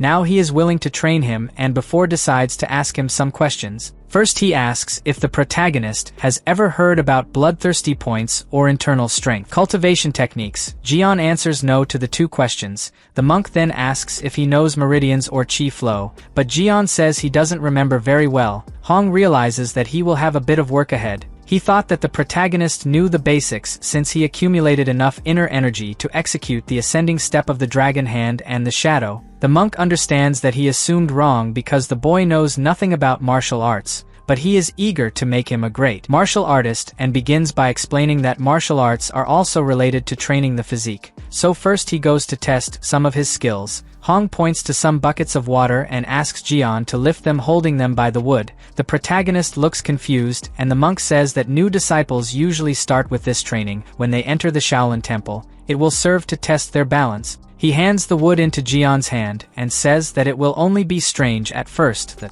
protagonist follows the instructions of the new master. He is happy when he realizes that the buckets are empty and assumes that it must not be too difficult. At that moment Hong asks Jian to follow him, and the boy asks confused what they are going to do. The monk looks back with a smile on his face and replies that they will fetch water. The old man starts to run slightly and tells the boy to hurry. The protagonist takes a deep breath and runs too. He thinks he will be fine for the next 3 years. Just focus on the teachings. Hong looks back a few times to make sure the boy is able to keep up with him. The old man is happy because Hong looks fine. His shelter is at a high altitude where breathing is difficult, but for now the protagonist does not feel any discomfort. Jian notices the change in the air and says that it is difficult to breathe, but it is manageable. A few minutes later they arrive at their destination. Hong shows where he should get the water and warns in advance that the boy will need to go back and refill himself if he spills more than half of the water. The protagonist calmly replies that he will not spill a single drop,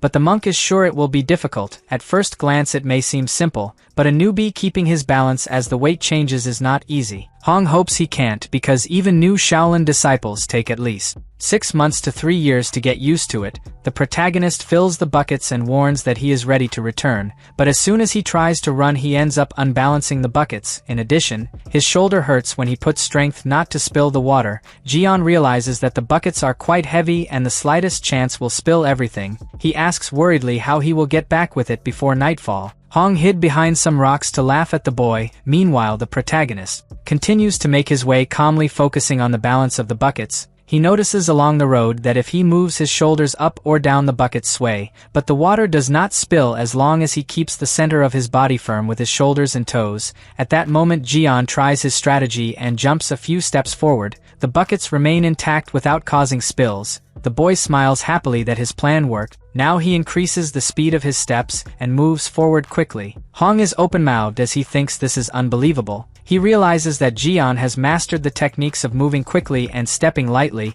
It is strange, since these techniques usually require at least 3 years of practice. This makes Jian seem more and more unique, and the monk wonders if this child already controls the energy inside. A little later, Hong and Jian return home. The monk says that from now on he will guide the internal energy inside his body, then asks him not to move and not to speak under any circumstances. Hong touches his back while controlling his own inner energy. He hopes that the protagonist will evolve faster if he can freely control the internal energy. In addition, it will be easier for the monk to gauge how skilled he is in managing the internal energy by observing his movements. But at that moment the monk has an unpleasant discovery. He can't see Jian's internal energy because some strange power is blocking the entrance. Suddenly the internal energy that Hong sent into the protagonist's body simply disappears. The man jumps back in fright. He realizes that Jian's body has absorbed his energy. It is as if the protagonist's body stole energy from others for himself. This technique is called Star Demon Art.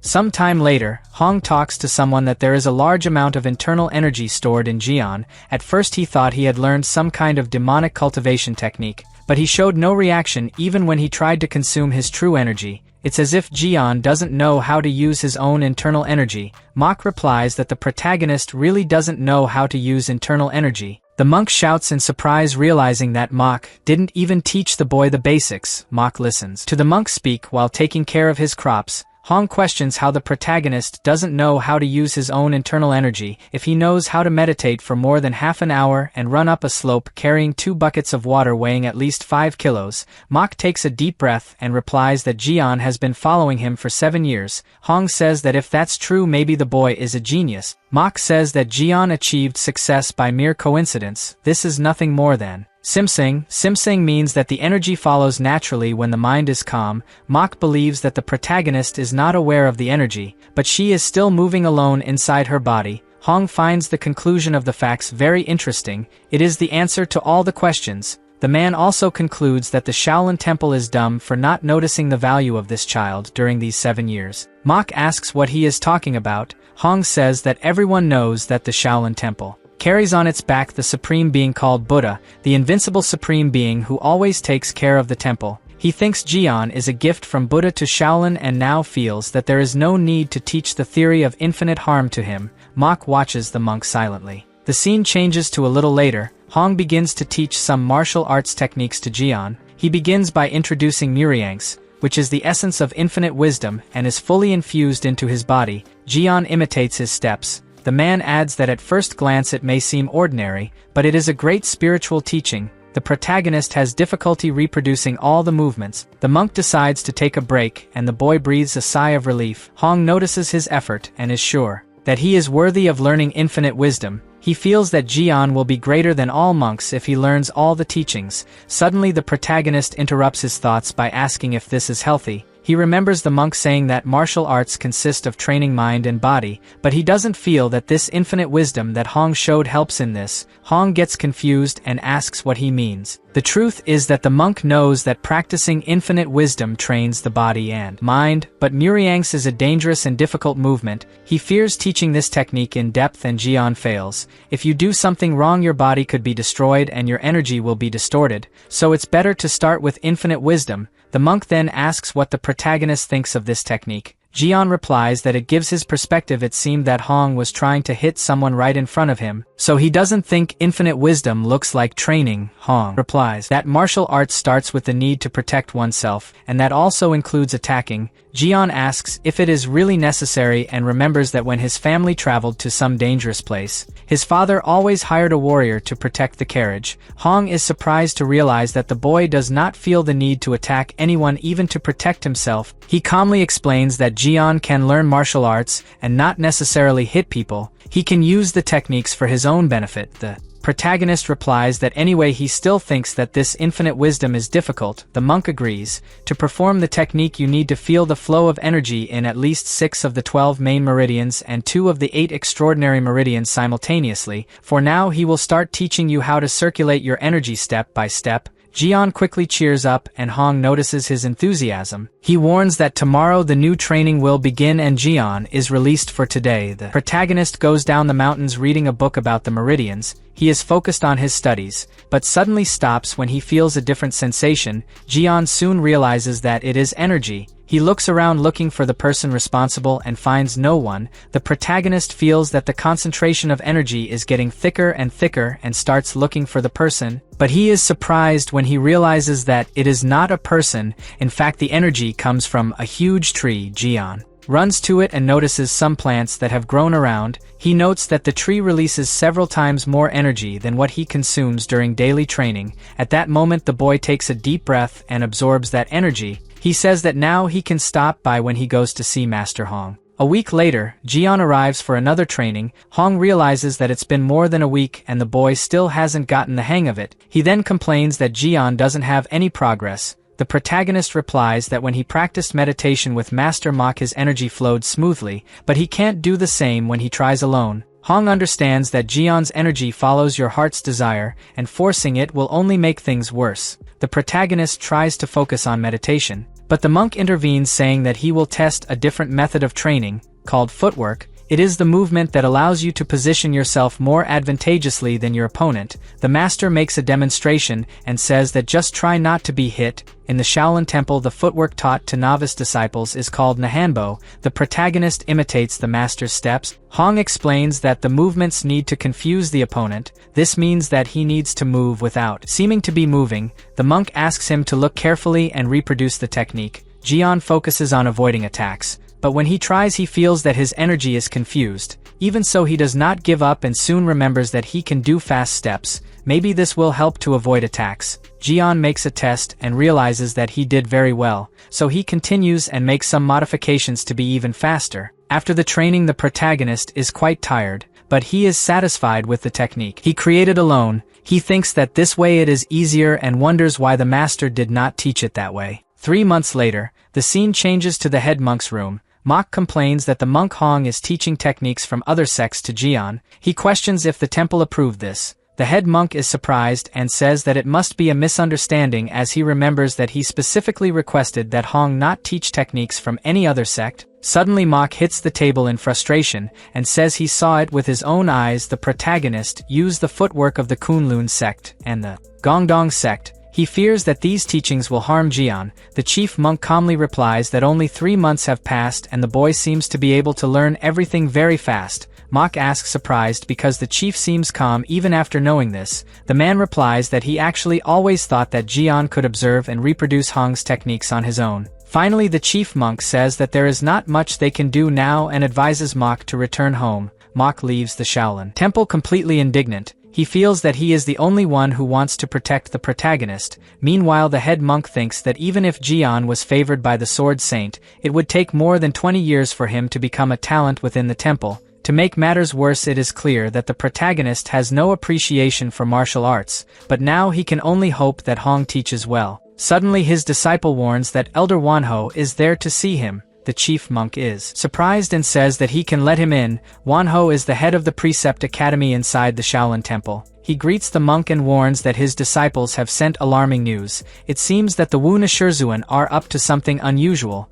Wu Nashirzuan is a group that contains the 10 best martial artists currently active in the martial world. The actions of just one member have the same weight as an entire sect. The chief monk asks if he has any details about the group. Wanho found out that recently they have been observing the Shaolin Temple. It is likely that more sects are watching. The monk Wanho fears that it is not a coincidence, since the Wu Nashirzuan have started to keep an eye on the Shaolin since the Sword Saint visited the temple and met Jian. The chief monk asks him if he thinks the WLI Nashirzuan are moving because of this. Wanho reminds him that Hong masters several martial arts of these sects, so it is likely that the enemies are afraid of Jian also learning his martial arts. It is normal for the sects not to stand still if they know that there is a child inheriting Master Hong's progress. Wanho also blames the chief monk for allowing the protagonist to be Hong's disciple. The chief monk takes a deep breath. He knows that Wanho is practically a leader among the Yuan disciples. This means that if he disagrees with his decision, probably the disciples will follow the same thought. At this point, Wanho says that as head of the Academy of Precepts to at least know if the chief's decision is justifiable. The chief monk replies that he understands. The next day, Wanho welcomes Hong and Jian to his Academy of Precepts. He says that today is the day of the saga ritual. The protagonist asks what it is. Hong explains that the saga ritual is a martial arts competition for secular disciples. The winner can duel with any disciple and also have the opportunity to learn higher-level martial arts. Jian is surprised. Meanwhile, Hong questions what the saga ritual has to do with the Academy of Precepts. Wanho says that Jian is now officially a secular disciple, and by the monk's decision he must participate in this event. Hong is against the decision because the protagonist has been a secular disciple for a few months, but Wanho says that it doesn't change the fact that the boy is a secular disciple. There are no exceptions to the decree. In addition, he believes that in these 3 months the protagonist has already practiced some martial arts and there should be no problem. Hong replies that the problem is that Jian has not yet learned any hand-to-hand combat skills. Wanho is surprised and asks what he has learned during this time. The monk Hong replies that the protagonist only learned footwork. Wanho turns to the boss asking what they will do. The boss says that Jian can participate in the event to gain experience. It will be great to see the results of his training with Master Hong. The monk Hong accepts the challenge and is eager to see the shock of the Shaolin Temple when he sees the movement of Jian's feet. Wanho decides to give some days for the protagonist to train, then in a week he will face the winner of the tournament. Hong is against having a close match, but the head monk defends Wanho's idea. He thinks that if Jian participates in an open fight and loses, it will cause a big uproar among the disciples. Hong shouts that they can do whatever they want. He accepts the challenge even without understanding why they insist that Jian participate. Without combat training, the chief monk directly asks the protagonist if it's okay for him. Jian replies that he understands that he is now a secular disciple of Shaolin, but asks if he can get out of this duel. The head monk replies that he may find that his skills are not up to par, that's why this first duel will serve to help him. Hong laughs and asks if the protagonist is afraid, but he replies no. Hong can't hold back his laughter. Meanwhile, the monks look at the protagonist with seriousness in their eyes. Jian feels that Wanho is too intimidating. He can barely look at the monk's face without trembling. A few minutes later the conversation comes to an end and Jian leaves with his master. Wanho remembers that in the past Hong almost faced severe punishment for stealing the techniques of other sects. He was not caught committing this crime, and so no one could prove his theft. But the sects were angry. Wanho remembers that if Shaolin had not been powerful at that time, the whole sect could have been exterminated. The man next to him is Kyodu, responsible for teaching martial arts to the secular disciples of Shaolin. Kyodu agrees with Wanho, but remembers that nowadays Shaolin is not as powerful as it used to be. The serious financial crisis has further aggravated the situation of the temple. Meanwhile, other sects are growing. What makes Kyodu more worried is that Jian will also master the techniques of other sects and provoke a confrontation with the Shaolin temple, just like Hong did. Wanho says that if this happens again, it will be difficult for Shaolin to recover this time. Kyodu replies that he has a plan for this not to happen. He is the judge of this secular disciple tournament. Then if he sees Jian using martial arts from another school, he will take care of it immediately before Hong can intervene. Wanho thinks that even if something dangerous happens, even Hong will be powerless to stop him, so it's better to solve it while there is still a chance. Kyodu agrees and says he will take care of it. Wanho knows that plotting against other monks is an unforgivable sin, but he also knows that the temple will not be able to recover from a confrontation with other sects, so he is willing to take the consequences to protect Shaolin. The next day arrives. Hong has already taught how to avoid attacks, but he has not taught how to dominate his opponent. He explains to the protagonist that the boy can win the fight by dodging, so he will explain how to do it today. Jian gets excited. The monk begins the demonstration while explaining that what he is doing now is the first technique of the Shaolin Fist, called Diamond Fist. It is a martial art that seeks hardness and resilience. At that moment the monk jumps on the ground and kicks some stones. The protagonist thinks it is fantastic that the ground shakes every time the master takes another step. Hong continues to explain that the Diamond Fist does not seek speed. Its essence lies in weight and firmness. This means that the whole body must become as solid as diamond. The protagonist says that he understood everything and the master adds that now he must do the first movement, called the Mountain Crushing Fist. The training begins and Jian has difficulty making the movements while screaming. He says that it is very difficult and definitely using force while screaming does not suit him. For a moment the boy even regrets having accepted to participate in this. A few minutes after Jian falls to the ground exhausted, Hong notices that unlike footwork, the protagonist is having difficulty with this fist technique, but he remembers that the boy modified footwork to learn, so he has an idea. Hong says that Jian can feel free to adjust the fist technique and adapt it to his body in the best way. The protagonist asks surprised if he can really do it. The monk replies yes, but says that he must remember that there is a reason for every movement, even screaming has a purpose. The protagonist happily replies that he understands. After that Hong leaves him alone to do his own training. Jian makes the first attacks with his fist while screaming. He follows the master's instructions because screaming strengthens his core and consequently his clenched fists also gain more power. So this part the protagonist has not changed from the original training. What he intends to adapt is the landing on the ground. Whenever he presses the ground with his feet, his center of gravity is directed forward instantly. At that moment the protagonist makes an attack sequence, focusing on where he has the most problems. The monk observes through the door the boy's effort, then realizes that Jian really concentrates better when he is alone. Meanwhile the protagonist seems to have identified what he can modify in training. He noticed that his center of gravity shifts forward more efficiently when he attacks. This means that all the strength of his body gathers in one place.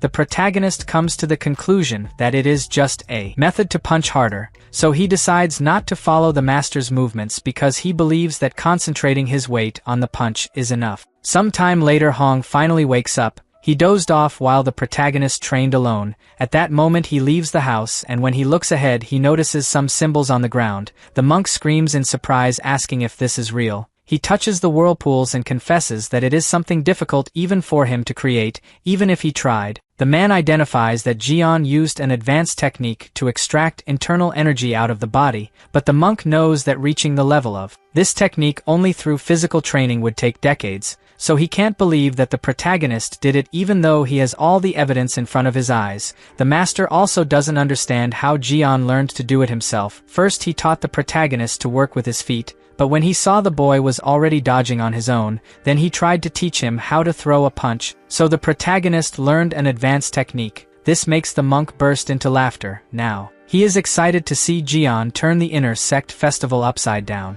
Night comes and we see that the protagonist has difficulty walking in the middle of the forest. He looks exhausted and remembers how he got into this situation. In the morning, Jian was training alone and had the brilliant idea of changing the center of his body to the fist. He was sure it would work, but suddenly the energy of his body started to move uncontrollably. In an instant, the muscles of his entire body contorted as if they were being squeezed and D-pawls came loose. That's when he felt a wave of power drive him. The protagonist tried to resist but couldn't because his center was completely displaced forward, so he fell to the ground and made that swirl drawing with his body. Jian remembers that it was one of the worst pains he has ever felt. Now he walks painfully while wondering if he will get better if he keeps practicing. He thinks he can lessen the pain if he only regains some energy. The next day, the scene changes to Mok's house and he screams to wake up the protagonist. Jian jumps in fright and asks how he got here. Mok says that it took him a long time to come back last night and that's why he had to look for him, but found him lying on the floor.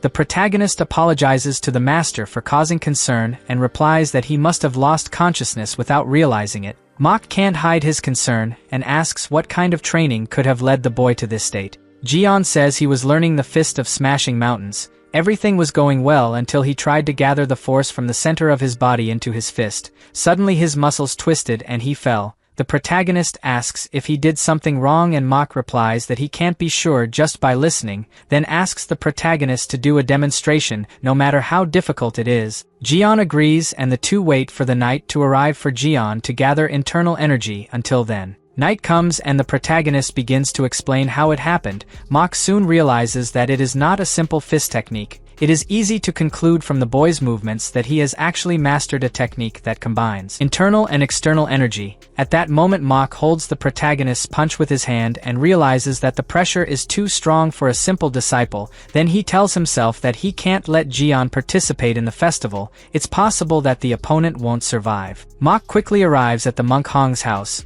The guy rudely asks what he's doing there. Mok says they have to prevent the protagonist's participation in the festival. Hong asks what nonsense he's talking about. The protagonist's first master says that the fight will be very dangerous because the boy still can't control his power. Mok fears that a serious accident will happen at that festival. So he angrily asks why the hell Hong taught such a dangerous technique to a child who doesn't know how to control his own power properly. Hong shouts that he didn't teach anyone anything. Mok demands that he stop pretending he doesn't know and adds that the opponent may not resist Jian's punch. A mistake can cost a life. Hong calmly replies that a martial artist should not fear for his life. All disciples should understand that life is not so precious when they enter the temple. Mok finds this line absurd and realizes that the master has not changed at all. He tries to change Hong's thinking by saying that he is sure that his parents would not be happy if he had an accident during training. In addition, the monk also asks him to think about the good of the protagonist. Hong asks angrily why Mok is trying to intervene in the boys' fight if he doesn't even know how Jian would feel if he fatally injured someone.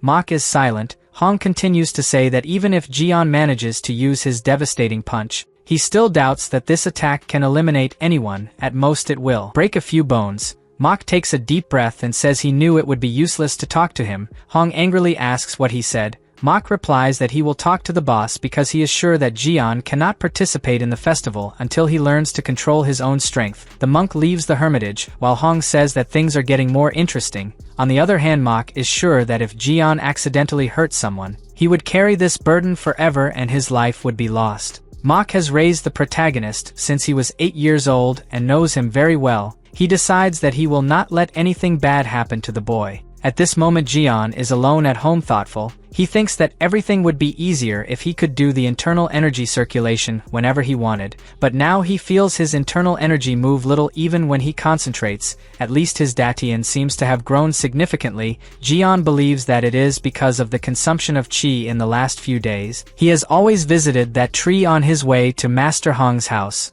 The protagonist gets excited realizing that maybe he can increase his strength if he continues to consume qi, but he remembers hearing Mok talking about the strength of his punch and fears causing an accident for that. The boy finally understands that what he must do now is learn the circulation of internal energy. That's the only way to control your strength. The scene changes to the Shaolin temple. Mok argues with the chief monk saying that Jian can't fight, The chief asks if he has to talk about this matter at this time. Mok gets annoyed and asks when he should talk about the situation. The head monk turns his back by saying that this is not something he can decide on his own. First he will have to ask the opinion of Hong and the disciplinary cabinet. Mok makes it clear that if he lets Jian participate in the festival, the other child will get hurt, so he asks if it's okay for the boss to let this happen. The chief monk replies that he will be watching the battle along with other elders. The temple will be able to cope even if an unexpected accident occurs, and if things get really critical, just take a great refinement pill. Mok is incredulous, noticing how the boss doesn't seem to really care about a possible accident among children. The chief monk says that he understands her concern,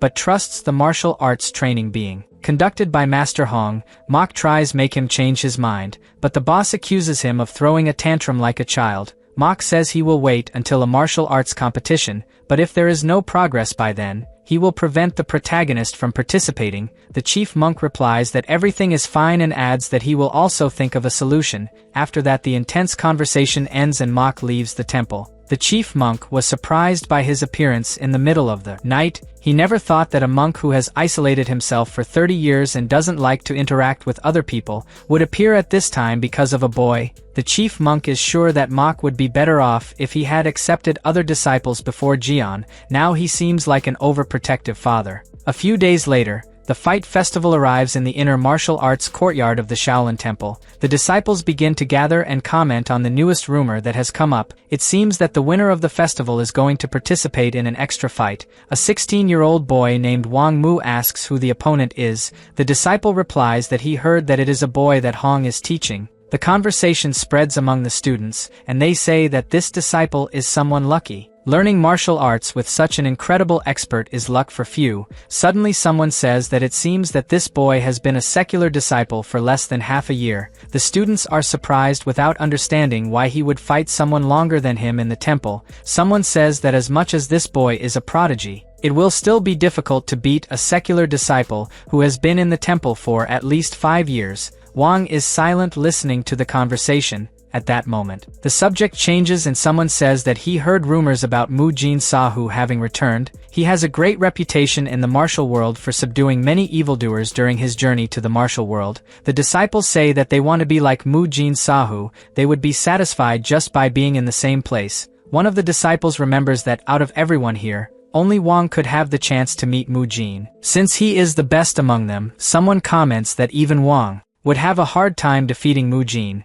This annoys the big guy and he tries to restrain himself. The conversation continues between the secular disciples. They say that they cannot compare to the official disciple of the Shaolin Temple, so to advance you have to at least win today's festival. At that moment Wang says that he will destroy all the disciples and win the extra fight, then warns that everyone in this place is weak and is participating just for participating. The disciples look at him with wide eyes. Wang passes by everyone saying not to waste time standing still. The secular students don't understand why the guy got in a bad mood so suddenly. Someone says that maybe Wang's anger is because the disciples of the Shaolin Temple are helped by the wealth of their parents, so they learn more techniques than them who are secular disciples. The truth is that Wang arrived in Shaolin 5 years ago, and during that time he heard that he was the most talented, so the boy hates to share attention or hear another disciple being praised. He tells himself that he will win this festival and participate in the extra fight. In the following days the protagonist continued training and eating well.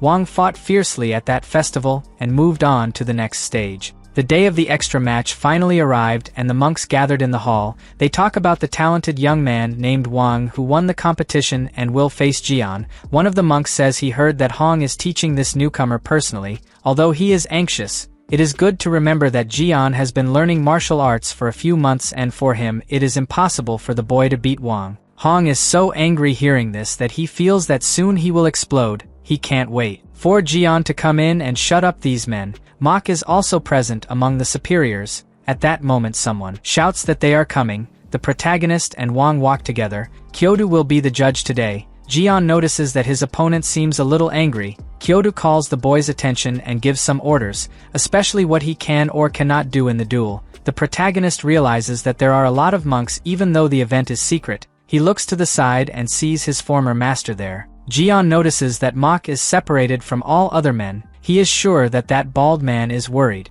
about him and promises that he will not disappoint him. Mach notices that the protagonist is trying to stay calm. During the last week, he tried to help the boy control his internal energy, so he is anxious to see everything working out. At that moment, Kyoto finishes saying the rules and says that the duel will start. The boys face each other. The protagonist observes his opponent a lot and remembers that they said they were the same age, but at first glance he thought that Wang was older. He concludes that it must be because of his physique. At that moment, Wang presents himself with a smile on his face. For some reason he thinks that the protagonist is the son of some emperor. This is because on the day of the festival the disciples said that the opponent would be someone very rich. The protagonist responds the greeting cheerfully. Wang slightly makes a fighting position and says that the match is about to begin. An awkward silence falls over them. Wang realizes that the protagonist has not moved a single step and asks if he will not fight. Jian continues in the same position and replies that he is ready to fight. Wang begins to think that the protagonist is mocking his face and asks what he learned during training with Hong.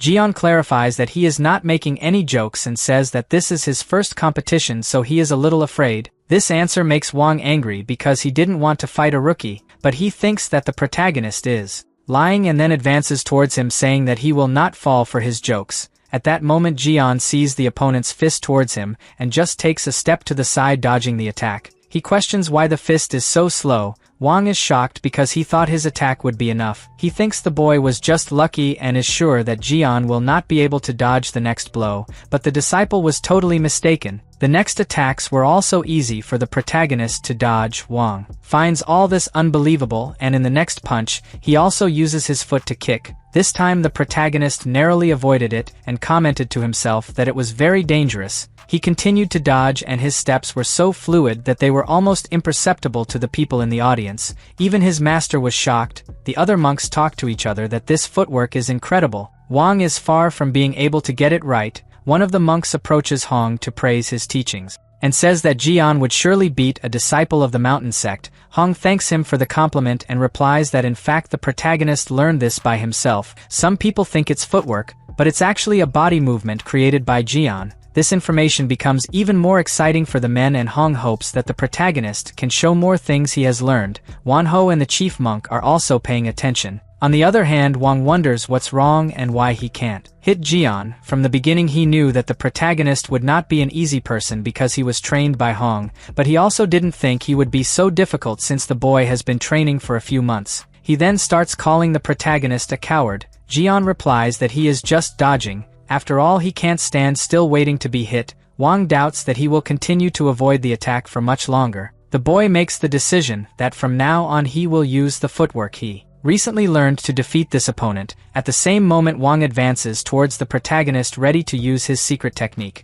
Jian is surprised because now he can't assume where the boy is going to attack. He is too fast. The monks also notice the protagonist's confusion and say that this time he is being pressured. At that moment, Wang finally finds an opening and reappears behind Jian, ready to throw a punch. He concentrates and then attacks, but the protagonist already expected this blow and again dodged, shocking the monks in the audience and Wang himself. Jian says that this was close. At that moment, the monks notice something wrong in Jian's defense, and someone comments that this is the shared palm technique, a technique from another sect. Hong quickly defends his disciple, saying that monks should look properly. The men turn their attention to the protagonist and realize that they made a mistake. They say that in fact the technique that the boy is doing is that of the indestructible body. Someone asks how a person learns one of the 5 most difficult techniques of the temple in less than 4 months. Hong is annoyed that the monks keep claiming that this is a technique. He explains that at first he also thought it was the shared palm technique. But if he looks closely he realizes that it is just the basic indestructible body technique modified for better posture. It means that Jian has fully adapted. The chief monk asks if he tried to teach the technique from another sect, and Hong replies that he has not. He only did it once and the protagonist engraved it in his memory. An argument starts between the two. Wanho understands that his thoughts about the protagonist learning techniques from other sects are true. This makes the guy come to the conclusion that he has to nip the evil in the bud. Meanwhile, back to the duel. Wang is angry for not hitting any blows and also for the protagonist not attacking. He tells the boy to stop running away and act like a man, but Jian doesn't feel like hitting anyone. Wang keeps complaining about the boy simply not fighting, and Mok knows that Jian doesn't want to be reckless. At that moment Wang loses his patience and runs at high speed to his opponent. He prepares a precise blow and says that the fight will end now. For a moment the protagonist thinks that the best alternative is to stand still and be hit by that punch, because otherwise the fight will continue and there will be no winner. But at the last moment Jian's body acts instinctively and he dodges the attack, then takes Wang's right arm and then his left arm. He crosses both arms and the guy doesn't understand anything of what's happening. He thought the protagonist was going to do a super counterattack, but he actually didn't do anything, which annoys Wang even more because he thinks the protagonist is mocking his face. He runs back towards Jian and yells that he's going to finish him off. The protagonist sees that this time the guy looks uncontrollably angry. Wang's attacks are again avoided. He complains that the protagonist wanted to embarrass him by crossing his arms. Jian apologizes and says that it's actually because he doesn't know how to do much. When it's time to defend himself, the protagonist crosses his opponent's arms again. Mok realizes that the movement instinctively that Jian is reproducing is the same one he uses to fold the covers. The monks confuse again and think that the protagonist is doing the dragon bird technique. They are shocked, wondering how anyone can use this in a duel. Hong gets annoyed, asking how many times he will have to repeat that this is not a technique. The protagonist is only respecting his opponent as it should be, otherwise the guy had already been knocked out. Wang keeps saying that this is not right. Suddenly the boss monk gets up and says to end the fight. Hong is caught off guard and asks why he is doing this. The boss's decision is because he has already seen what he needed to see. Wang doesn't obey the orders to stop and runs towards the protagonist, completely angry and screaming that he can't let a person who mocked him leave like this. Jian is sad to realize that the guy believes he's not doing his best, when in fact he's just preventing any accident from happening. But now the protagonist decides to end it all and accumulates energy in his fist. Mok realizes what is about to happen and starts yelling at Jian to stop. The chief monk also orders the fight to stop, but his request is not granted. Wanho yells that it must be now, and Kyoto runs towards the training ground while saying that it is the perfect opportunity. The judge shouts that he does not accept any foul play in the temple. Wang hears this voice and realizes that he is his master. In the next moment Kyoto pushes the disciple to the side and tries to hit the protagonist with a power in his face. But Jian manages to dodge and Kyoto is incredulous, asking how he did it. The judge composes himself and decides to turn off the boy's acupuncture points. The protagonist sees the man running towards him again and asks why that guy is doing this. Kyoto presses the acupuncture points on Jian in a matter of seconds. This time he can't help it and starts to fall slowly. Jian doesn't understand why he can't move. In addition, he remembers that he was about to release his energy on Wang and now it has been blocked. Kyoto feels that he still needs to destroy the protagonist's blood vessels to prevent him from becoming a disciple, but his idea is interrupted when the protagonist can no longer control the energy that is inside his body. A bright light comes out of Jian's body, tearing all his clothes, and he falls to the ground unconscious. The monks go towards him to see how he is. Kyoto tries to defend himself, saying that he didn't do anything too much and just aimed at the acupuncture points, but someone yells at him to shut up and be quiet. Hong touches the protagonist's body and realizes that this happened because his internal strength went haywire after the acupuncture points were hit. Despite this, the internal injuries should not be so serious. Mok tries to wake up his disciple and calls him several times, but the protagonist remains unconscious, arousing the concern of the other monks. Later that night, Jian stayed in the rest room of the Shaolin Temple. Some needles are strategically placed in his body. The doctor's analysis was quick and he concludes that the protagonist no longer has any energy in his body, although his Datian has no injuries. He passes this information on to Mok. The monk doesn't believe what he hears. The doctor says he can't see if his blood vessels have been damaged or if he has a problem with his Dantian. The truth is that he couldn't analyze the protagonist internally properly. In 30 years as a doctor this has never happened. Mok is worried. The doctor says that the only thing he is sure of is that the protagonist no longer has internal energy, so even if he fully recovers it will be difficult to be a martial artist in the future. Mok could be worried about this news, but in fact he felt a relief to know that the protagonist could be well and live his life quietly away from the temple. The scene changes to the room where all the monks are gathered. They talk about what happened to the protagonist. The reality is that no one had witnessed something like this happen before.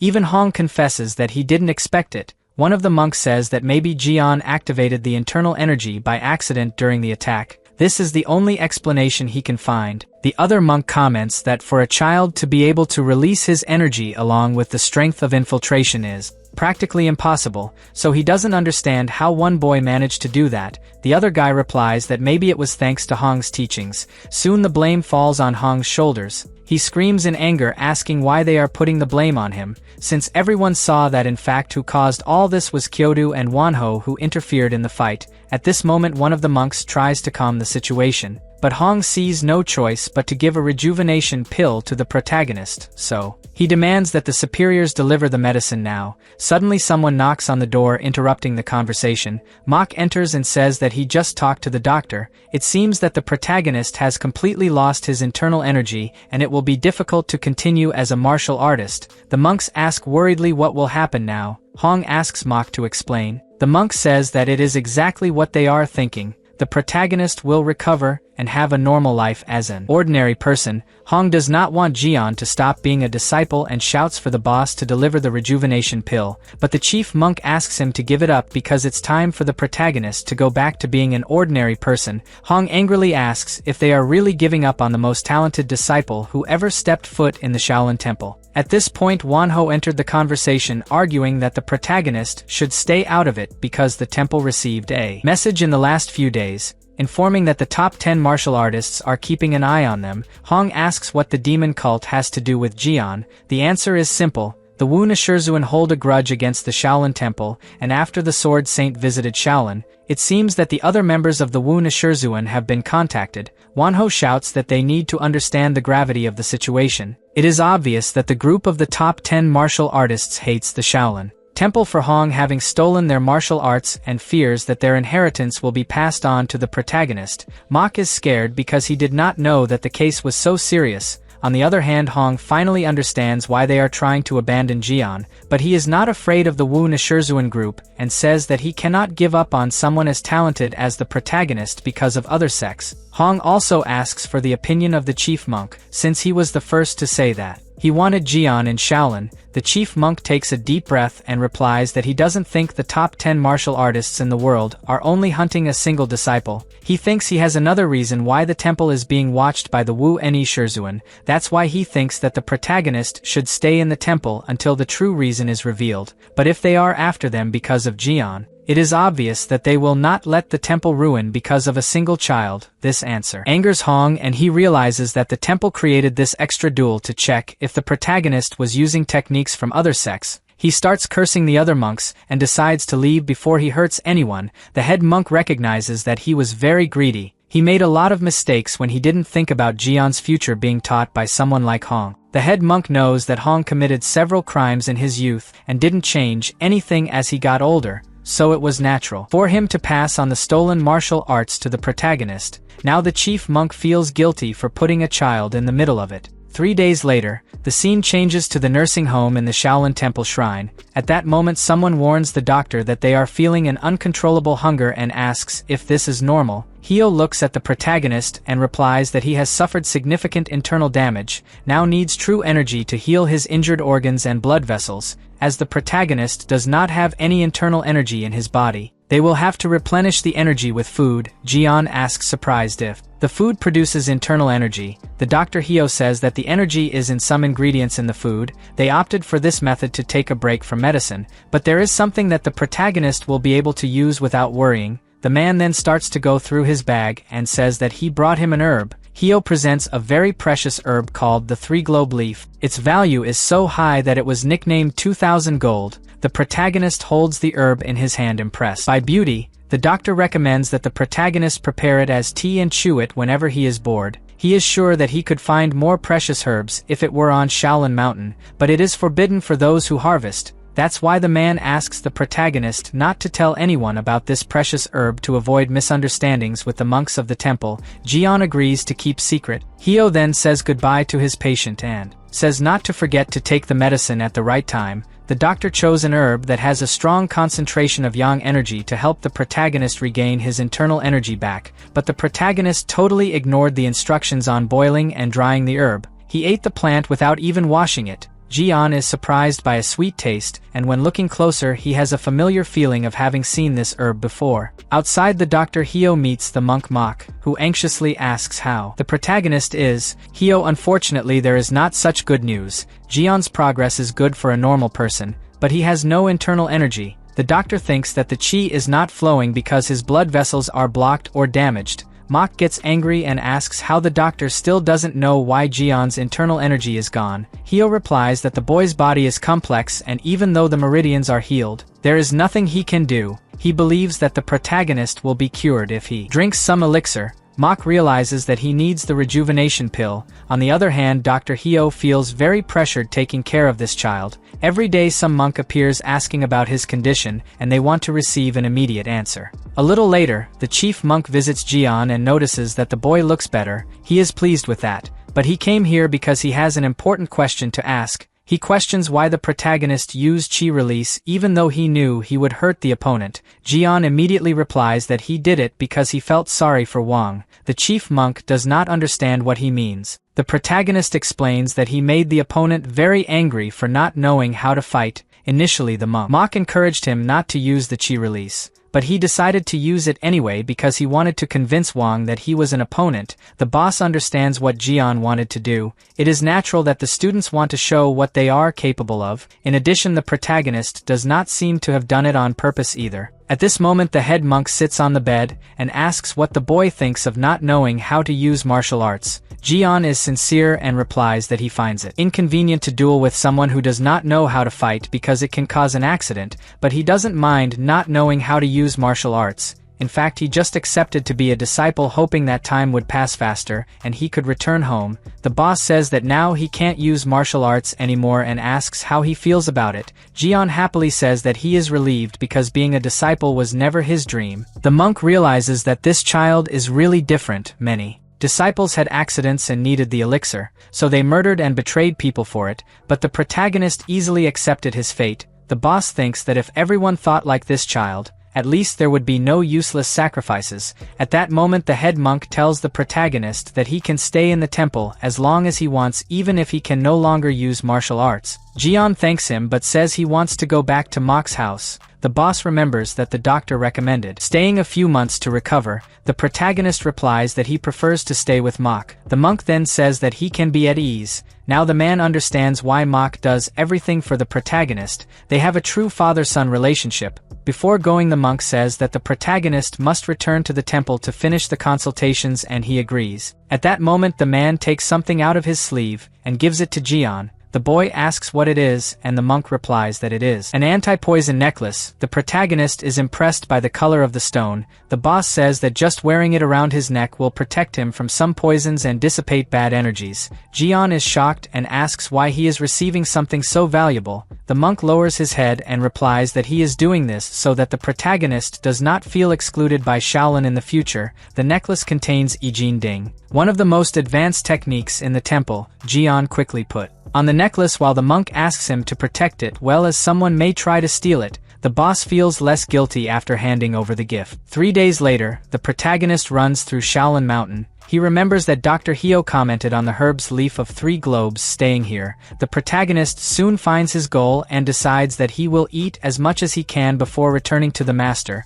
At that moment he approaches that tree that has an absurd amount of energy and looks at the herbs that the doctor talked about. Jian finds other herbs as well, but out of concern decides to eat only the one the doctor recommended. He begins to harvest the herbs and puts everything in his mouth. A few hours later the night comes and the protagonist is already at home with Mok. They talk about Jian coming home. The protagonist says he decided to return because he finds it more comfortable here and the doctor said he was better. Mok replies that he also thinks Jian is fine and asks what is that green in his mouth. It seems that the boy forgot to clean his mouth after devouring the herbs. He replies that he ate the herbs that the doctor gave. Mok says he understands and adds that it is time to sleep. The candle light is turned off and the two lie down. The protagonist brought some herbs leaf from 3 hidden globes and started eating under the covers. The boy feels his body heat up whenever he eats this plant. He is sure that his Datian will be rebuilt by this heat. The next day the protagonist ran to the mountain almost on fire. The heat of the herb increased suddenly and is now unbearable. Suddenly red liquid starts to drip from his nose and the protagonist understands that he needs to find water as soon as possible. Suddenly his attention is drawn to a blue plant.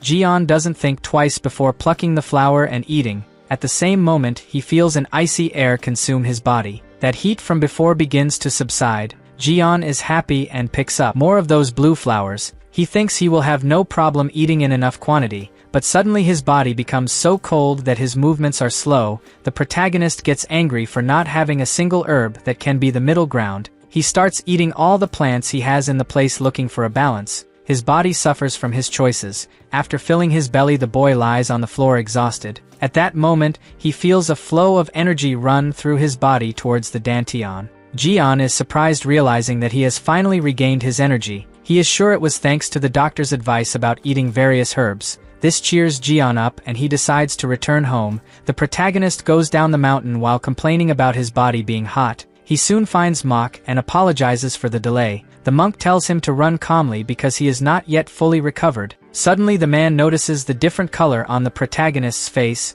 and asks what happened. Jian touches his face confused without understanding the master's question. The protagonist's breath almost ends with the monk. Mok covers his nose and says that this smells like poison. Jian blows his hand and then smells it. He realizes that it is really poison and tells that he ate some herbs that he stands behind the elm tree towards Master Hong's house. Mok remembers the huge tree where Hong grows his poisonous plants and asks worriedly what the protagonist ate there. Jian replies that some herbs leaf 3 globes. The master asks angrily why he ate it without asking anyone before. The boy replies that he ate it because the doctor said it would be good for his body. Mok is frozen in place. He remembers that it was this herb that left him in this state, but he will not allow the protagonist to end up like this either. He is sure that Hong is involved. Jian tries to say that Hong has nothing to do with it. Mok is surprised. The protagonist adds that it was thanks to the herbs that his internal energy returned. The monk looks startled. A little later Jian reports everything he did.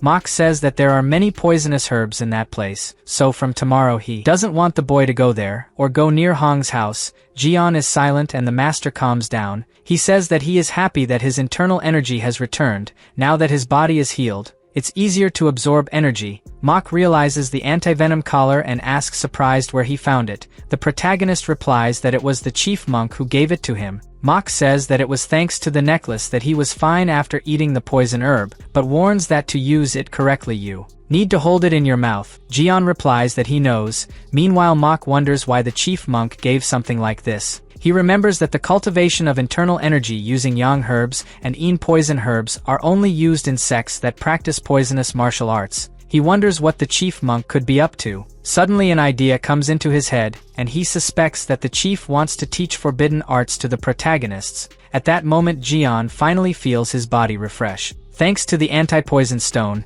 Mok still remembers what happened when he was Hong's disciple and was encouraged to eat poisonous herbs. Since that day he has never recovered. He hopes that Jian does not go through this, but assumes that they are trying to teach a forbidden technique to the protagonist so that he can defend the Shaolin Temple in case he is attacked. He is determined not to let this happen, so he seriously tells the protagonist that he does not want him to learn martial arts. Jian looks at the man curiously. Mok explains that he has a much greater potential than he seems. Because of this many people will try to use him. The protagonist spits out the anti-poison stone and says that he made a promise to study martial arts when he became a disciple. The master replies that he does not have to fulfill that promise. Mok decides to tell the truth right away and warns that Jian learned techniques from other sects with Hong. If people from other sects see this there may be a problem. The protagonist screams in fright. He remembers that the only martial arts he learned correctly were the one-step fist and the iron palm. Mok says that Hong said he had only shown the technique of the other sects once,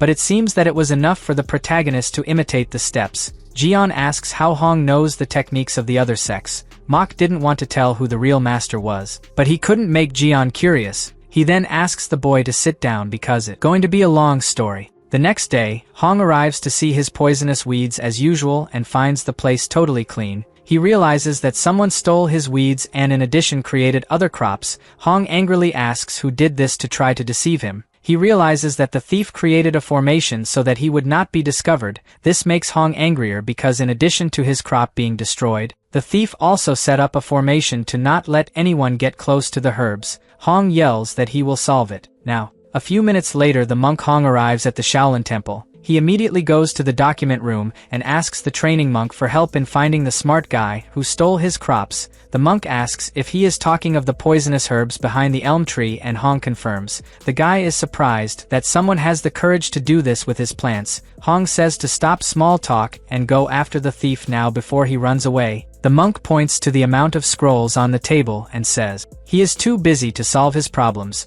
Hong is surprised by the amount of documents and asks if anything happened. The monk replies that it is all the information about Naship. Hong can't believe that that damn thing is getting in the way even now. The monk apologizes and says he can't get out of here. Hong keeps begging to make an exception. The man then asks if a foreigner wouldn't do. Hong is confused. The monk explains that one of his friends with whom he used to exchange formations is staying in the guest room now. He got bored after retiring, and it is possible that he will go to his elm tree to see what happened. Hong is afraid to trust this foreigner because there may be rumors that someone has entered Shaolin territory and set up a formation. The monk says that he doesn't need to worry about it because he is a reliable guy. He is that guy from the Jugal family. Hong overhears this and asks surprised if he is talking about Lip Jugal. The monk replies in the affirmative. Hong runs off before he finishes speaking. The next day, the protagonist wakes up early and does some exercises so as not to lose shape. Suddenly a voice echoes in his head, asking what he's doing. Jian gets scared, and when he turns around he finds a girl standing with her eyes fixed on him. He asks who she is. The scene changes to something that happened the night before. The monk talks about Hong's request. Old Lip said he could help. His granddaughter wanted to go with him. Lip tried to explain that girls can't enter that mountain, only men. Young replies that he'll leave if he can't accompany his grandfather. The girl also likes formations and wanted to see in person. Lip realizes that his 13-year-old granddaughter keeps throwing tantrums like a baby. The monk explains that on that mountain, there is only Hong and one disciple, so he won't have big problems if she goes. Young kept asking to go with the old man. Lip reluctantly accepted. The scene returns to the present moment. The protagonist looks at Young's face and wonders what such a beautiful girl is doing here. At this moment Young questions if he is the disciple who lives on the mountain. Lip scolds his granddaughter for getting in the way of Jian's training, then approaches the protagonist calling him master and asking for forgiveness. Jian replies that he is not a master. Mok greets Lip and asks what brings him here. The old man replies that he is on his way to Hong's house.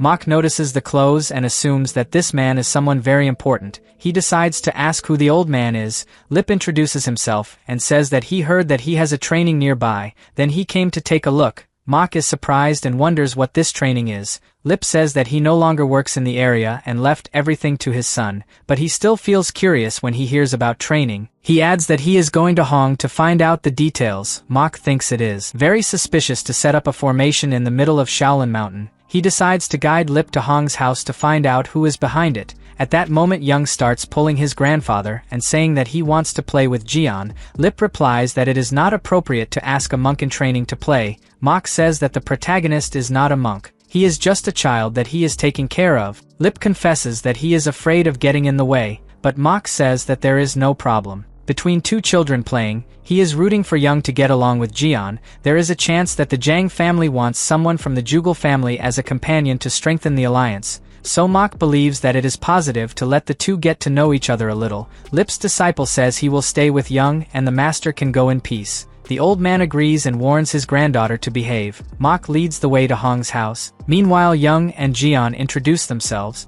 The girl notices his dirty clothes and asks if he is a beggar. The protagonist gets angry and asks what dirty clothes she is talking about. Soon after he notices Young's clothes so bright that he understands why she asked that question. At that moment the girl notices Jian's look and thinks he is ashamed to ask for his pendant. Then she gives it to the protagonist and says that his grandfather always talks to help those in need. Jian refuses the item saying that he is not a beggar. The girl tries to force him to accept it because she saw that he had his eye on the pendant. The protagonist refuses again and says that he does not want it. The disciple observes the two from afar and identifies by his actions that Jian is someone with a pure heart. Meanwhile Young gets angry with the protagonist refusing the gift from a kind girl. She holds him by the hand and tries to hand over the pendant, but Jian pulls his hand away saying he doesn't want anything. Young calls him stubborn and says it won't stay like this. She tries several times to hand over the pendant, but Jian dodges his hand. The girl ends up dropping the pendant while trying to hold the protagonist. She gets angry and even does the 1,000-mile hand technique, but her technique fails. The protagonist tells her to stop or someone will get hurt. The girl gives a smile saying that he must put his training into practice now. Then she increases the speed of her technique and attacks. The protagonist sees several hands coming towards her and is caught. Young holds him and says that this time he failed. Jian escapes and does to the girl exactly what he did to Wang, as if he were folding the covers. The girl is embarrassed because it seems that she hugged herself. Meanwhile, Mok arrives at the tree with Lip and Hong. Lip says he can feel the huge pressure of the place. Hong says that he has come across other formations before, but this one is completely different. The formation is so strong that he can barely breathe when he is here. Lip has the same feeling and says that the place is so stuffy that it is as if his body is trapped in a box. It's all very interesting, and he wanted to see the face of whoever created this formation. Mok stays behind. Listening to the conversation, Hong asks the old man to destroy the formation so that they can find the trace of whoever did it. Lip replies that he will do it now. Suddenly Mok feels a sense of familiarity. A few minutes pass and Lip can't find anything. Even after using all 64 hexagrams and 384 lines, nothing has been discovered. Lip says that he feels confused by the lines that appear, so he will have to examine the surroundings near the tree. Hong complains that this will take too long. Mok begins to think that the protagonist has to do with it, since he came to eat the poisonous plants. Maybe the boy caused trouble without even knowing it, but he doesn't understand why the two elders are so worried about it. So Mok approaches and asks what's so strange about this formation. Hong complains that he's here and hasn't helped at all so far. Lip decides to explain what is strange about the formation. It turns out that the person responsible for creating it made an illusion formation. He copied exactly the plants they already had so as not to be noticed. Hong asks why Mok seems so calm when the pressure of the formation is almost over his lung. Then he asks Lip not to pay attention to Mok and focus on what is important. Now it is clear to Mok that Hong is not involved in the fact that Jian ate the poisonous plant, but it is still strange that the protagonist has been given an anti-poison necklace. The monks continue to talk about the formation. Mok also begins to think that something is wrong, because a common thief would come in and steal the crops. He wouldn't waste time creating a lineup. Anyway, Mok knows it won't make any difference here, so let the two talk alone. The scene changes to the protagonist. The disciple runs to Young and asks if she's okay. He realizes that the girl is angry, but he also knows that it's her fault for attacking first. In fact, she's great for those who tried to attack a disciple of the Shaolin Temple and left without any injuries. At that moment, Young says that he doesn't want to stay here anymore. However, the disciple reminds her that Lip told them to wait in that place. She screams, asking if they will stay there even if she has been humiliated. The disciple replies that no one likes to be called a beggar. The girl understands that she really made a mistake and says that this time she will let it all go. The protagonist is relieved that she has calmed down. Even the disciple calms down. Young says he wants to know a little more about him and asks his age. The protagonist replies that he is 15 years old. The girl does not believe that he is older than her. Jian asks how old she is and Young thinks about lying by saying that he is 17 years old, but ends up confessing his real age. The protagonist is surprised that she is 13 years old and says that he will be her older brother. Young refuses to call him that and adds that he will buy something very tasty in the city if he calls her his big sister. The girl definitely can't lose. The protagonist wants to accept it, but he knows it's getting late and shouldn't eat nonsense now. Plus he can't leave here. Young calls him boring and asks when he can go. Jian replies that he can only come home in 3 years. The girl is surprised and asks where his house is. He replies that he is in Shaanxi province. Young recognizes the place and says that he lives in Hubei province. The scene changes for the old men who so far have not found any clues. Hong gets angry and says that the rumors about the Jugal family being the best in formations must be a lie. Lip replies that maybe this is not even a formation.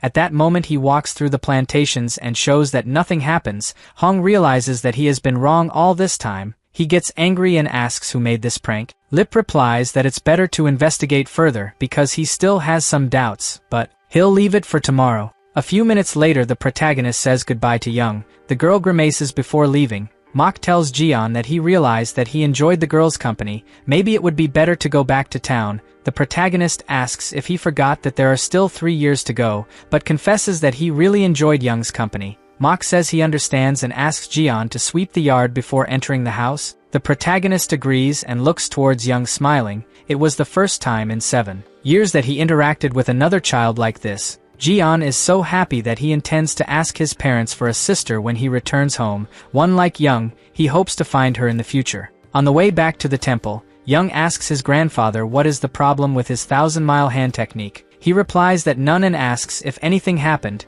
The girl replies that she fought that disciple and lost to him. The old man does not believe that Young accepted defeat. She says that she needs to learn another technique to have her rematch. But Lip says that this technique is recognized even by the Taoists as one of the greatest masterpieces. So if she couldn't win, there's nothing to do. Young sadly replies that the technique that Jian used seemed much better. The old man is curious to know what kind of technique it could be. The disciple says that he thinks it's the dragon's claw. It was actually a little different from the traditional dragon claw technique. It was apparently modified. Lip then assumes that the protagonist used internal energy to enhance the technique, while Young still doesn't know how to infuse internal energy into the technique itself. The disciple says that from what he saw it seemed that the boy also didn't know how to use internal energy. Lip is surprised. He warns his granddaughter that she can train today because he will come back tomorrow to finish the job, so she can call the protagonist for a rematch. Young is anxious. The next day arrives.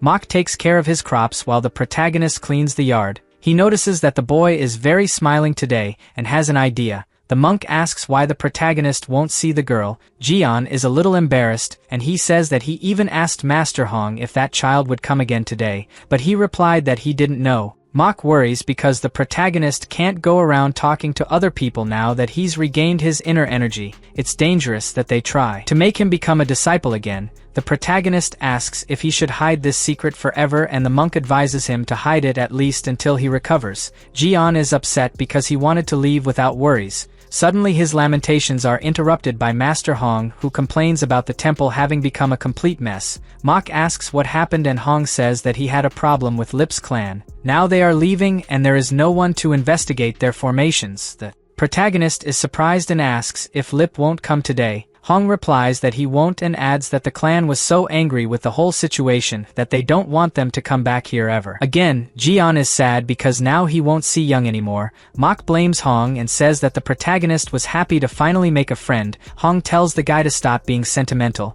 The protagonist drops the broom and moves away from the men. He wonders how things got to this point. Jian remembers that he's scheduled to meet her in 3 years, but it will take a long time for the day to arrive. In addition, it seems that Lip's clan left the temple because Young faced the protagonist using martial arts from another sect. This makes the boy realize that martial arts are very important to some people, unlike him who doesn't care much. But now he runs the risk of the protagonist being expelled as well as Young if they discover that he knows some techniques from other sects, so Jian is willing to resolve this issue as soon as possible. Meanwhile, at the Shaolin Temple, Young starts crying because he also wanted to meet with the protagonist. The grandfather laments and remembers that she spent the night training to have a fair fight with that disciple today, but Lip also understands that the Shaolin Temple is going through changes. Since the last financial crisis, the temple had the help of other sects and now has debts with them, so it's normal that they are forced to leave the temple. Lip tells himself that when he returns he has to ask his son to get ready. Night comes and Lip leaves the temple.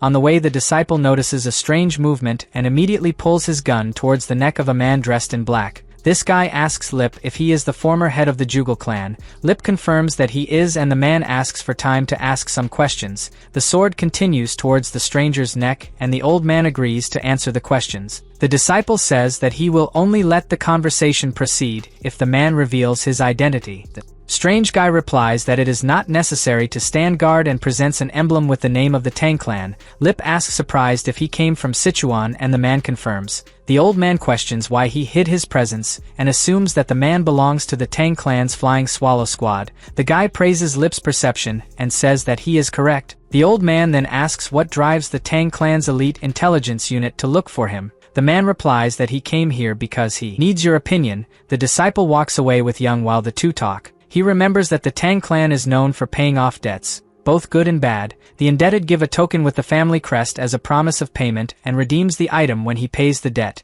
At this point the man hands over the Tang clan's crest and says that soon his clan will pay the debt. Lip receives the token and asks what debt he wants to do. The man is direct and says that he heard that the elder met a child in the Shaolin Temple. He wants Lip to talk a little about this child. The old man is surprised that the man traveled from so far just to ask this question about the disciple who fought with Young. It seems that Tang's main squad is focused. The old man then says that he wouldn't normally pass these information, but is willing to have a friendly conversation and asks what the clan wants to know. The man asks if Lip witnessed the boy using any technique of his sect. The old man replies that he only heard that the protagonist used the dragon's claw technique. The man says that he received some information about this child, not knowing how to cultivate, and asks if he knows anything. Lip replies that he thinks Jian really has no internal energy. The man then comes to the conclusion that the Shaolin Temple invited Lip here to let everyone know that the protagonist has no internal energy. The old man was offended because the guy basically assumed that he was the one who spread the rumors. The Tang clan member says he has one last question to ask and asks if the elder thinks the protagonist inherited the legacy of Grandmaster Hong.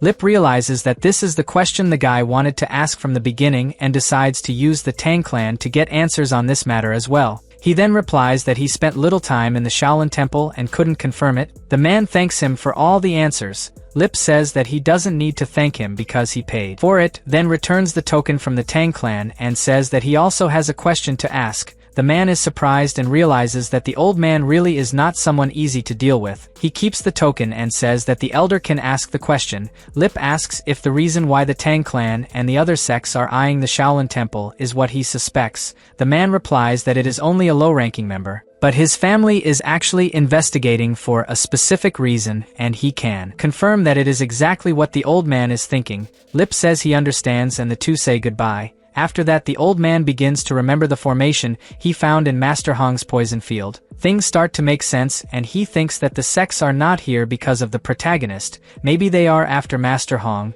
Young runs to his grandfather and asks if that child she met is famous. Lip quickly remembers that his granddaughter said she wanted to fight the protagonist again. So he warns that they should never meet again. If that happens, it is good that Young is not associated with him, since the protagonist will probably join a clan in the future and could be dangerous. Young tries to argue, but the grandfather says that this is not a request, so she has no choice. The girl lowers her head sadly and the old man says that they must go now. This decision was not easy for Lip either. But now that she found out that the Tang clan and even the top 10 martial artists are interested in this brat, the best thing to do is to break off the friendship. A few days later, Mok finds the protagonist sitting alone and asks what happened. Jian replies that he made the monks of the Shaolin Temple angry because he learned techniques from another sect. Mok says that he should not worry because in 3 years he will return home. Now he just has to focus on his parents who are waiting for his return. The protagonist replies that he feels like he's a criminal. He can't help but be sad even though he knows that Hong didn't teach those techniques intentionally. Mok is surprised because this is the first time the protagonist has expressed his feelings. He asks what the boy thinks of doing now. Jian seriously replies that he wants to learn martial arts again. The monk gets angry and yells, asking what stupid idea this is, then repeats that no one should know that he has regained internal energy. In addition, Mok knows that the protagonist wants to return home in 3 years. Becoming a disciple again can stop his plans. Jian is silent for a moment and then says that he is determined to train martial arts again. His decision came from the fight he had with Young. The protagonist knows that hiding his internal energy since that confrontation will be almost impossible, so now he wants to start the right way and train Shaolin martial arts. Mok realizes that this time the protagonist is serious. At first the monk thought that Jian was just in love with the girl, but now it is clear that he understands his own situation and wants to prepare himself in case something bad happens. Mok takes a deep breath and says that he will support his decision. The protagonist celebrates, saying that he hopes everything will work out. The monk says that he will write a letter for the boy to leave at the temple. A few days later, Wang arrives at Shaolin Mountain prepared to go to the protagonist's house. He looks at a hill and says he is sure Jian lives there, so he will sort things out today. Wang starts walking towards the destination and a short time later stops tired. He didn't expect the road to be so bad. Now he gets angrier because he can't wait to finish off the boy who used strange moves. He thinks that the protagonist only fought well because he was taught by Master Hong. Anyway, Wang feels more confident because he heard that Jian was out of energy and unable to fight after that incident, so he hopes to face him without any monks around this time. Suddenly the boy hears the sound of footsteps and, when he looks, he finds the protagonist walking calmly. He is frozen in place while Jian uses his light steps to walk fast. It even seems that he is floating. The protagonist has returned to normal training and feels better than ever. His goal today is to absorb as much IQ as he can. At that moment Jian remembers Young and says that his decision was because of her. He wants to learn martial arts properly and return home to find her, just as he promised. The boy even smiles remembering Young. At that moment his attention is drawn to a scream. The protagonist lowers his head and is surprised to see Wang. The disciple was not very happy to find Jian walking freely around using an incredible movement technique. He thought that the boy was completely incapable. At that moment Jian goes down to the ground and says that he thought about visiting him. Wang is surprised and thinks that the boy is planning to do something bad to him. In fact, Jian just wanted to explain that he was trying to fight that day, but the disciple says he is sure that the protagonist wanted to embarrass him. Jian waves his hand negatively saying that it is not that. It turns out that that was his first fight and he did not know how to do it, but now if he has one more opportunity he promises that he will surprise him. Wang realizes that the protagonist also wants to fight. He is sure he can't handle it and thinks of a way to get out of this situation.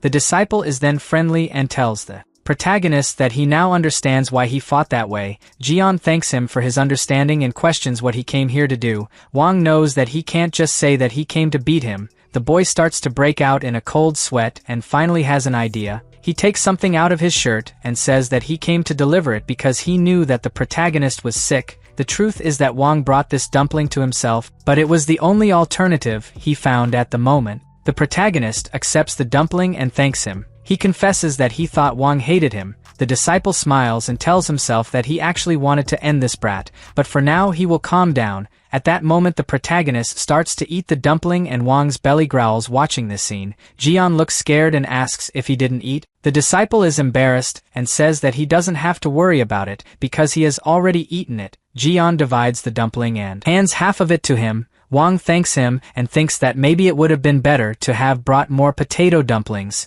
The two start eating together. A few minutes later, Jian tells some stories from his life. Wang realizes that the protagonist is completely different from what he thought, so he begins to believe the boy's words about that being his first fighting tournament. At that moment the protagonist says that he wanted to have real friends. Wang is confused and asks if there is a fake friend. Jian smiles and says that he is his first friend from the Shaolin Temple. The disciple is shocked by the protagonist's innocence. They talk again and Wang asks if he plans to do something today. Jian replies that he is going to the temple to talk to the chief monk. The disciple is incredulous because normally only monks can talk directly to the boss. Wang takes advantage and says that he can accompany the protagonist there. Both decide to run down the mountain to get there faster. The disciple understands that staying by the protagonist's side is better than becoming his enemy. Night comes and the scene changes to the head monk's room. Wanho holds a paper in his hand and asks surprised if this is serious. The chief monk is silent. Meanwhile Wanho remains impressed. He asks if the protagonist really intends to learn Shaolin martial arts.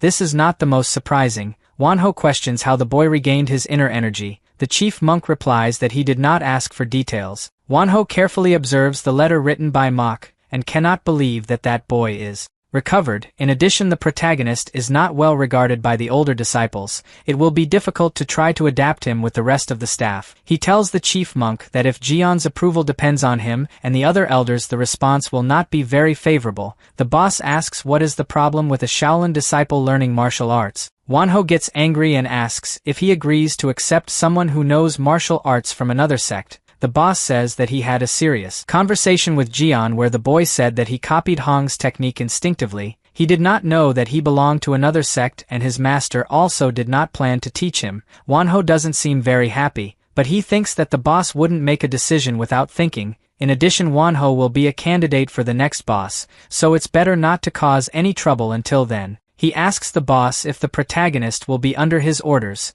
The monk answers yes and asks him to treat Jian the same as the other secular disciples. Suddenly Wanho has a fit of rage and shouts that it is impossible to treat this thing like an ordinary child. Suddenly the chief monk looks at him, and at the same moment a strong pressure envelopes Wanho's body. The guy wonders what happened. He can't feel any energy but his body doesn't move. The chief monk quickly removes the pressure and calmly replies that he will think of another method to receive Jian. He decides to make a test for the entire Wonja order. Wanho asks if he wants to test the entire order because of a single secular disciple. He quickly realizes that the chief will not give up because he is planning something behind it. If it doesn't resolve this now, Wonja's future is likely to be affected. The next day, The heads of each division of the Wonja order responded to Wanho's summons and gathered at the Munsu pavilion. Everyone is angry because the chief monk wants to put the protagonist under the responsibility of the order. They are afraid that some sect will try to attack them because of the boy. The leaders accuse Hong of causing all the trouble from the beginning and not suffering any punishment to this day. The Wonja order insists that they will not take responsibility for the boy. Wanho intervenes in the conversation and asks them to calm down. He explains that taking care of the secular disciples is the responsibility of the Wonja order, so there is no way to get away from it. He shouts that he hopes his disciples will take the right action. The leaders ask the master to calm down. One of the disciples says that the best thing to do is to follow the boss's order. After all, the Wonja order is part of the Shaolin Temple, and they must think of the best for the temple. Thinking about it, they decide to let the protagonist live with the other secular disciples. It will be easier to control the leakage of information about him. The Wonja order also insists on investigating what happened between Hong and the top 10 martial artists. Wanho agrees with the decision and ends the meeting. He is determined to find out what the chief monk thinks of doing using the protagonist. Whatever his intention, Wanho intends to destroy and take control of the temple. The scene changes to the mock house. He hands over a talisman to the protagonist. Jian is surprised and asks why he is receiving this. Mok replies that it was a talisman he received for being a virtuous monk. It will have the same effect on Jian. The protagonist thanks him for the gift and sadly confesses that he thought he would be trained by Mok or Master Hong. Mok replies for him to stop being an idiot because now he will live with hundreds of children like him. It's better than training. Alone, Jian tries to argue, but the monk turns his back and says that the boy should take good care of the amulet because he intends to receive it back in 3 years. The protagonist promises that he will do it. Mok slams the door and walks outside. He looks at the stars while saying that he knew this day would come, but his heart is restless. Mok remembers all the moments he had with the protagonist in these last 7 years and realizes that he will miss it. He was preparing to let him go in 3 years, but it seems that he will have to say goodbye first. The protagonist has the same feeling and can't hold back the tears. At that moment, Mok remembers the person who gave him the amulet. He misses the disciple who saved his life very much. Suddenly his thoughts are interrupted by the protagonist. Jian opens the door and tells his master that he comes to visit him whenever he has time, so Mok must not think that he will only see him in 3 years. The monk laughs and replies that he should return home whenever he wants.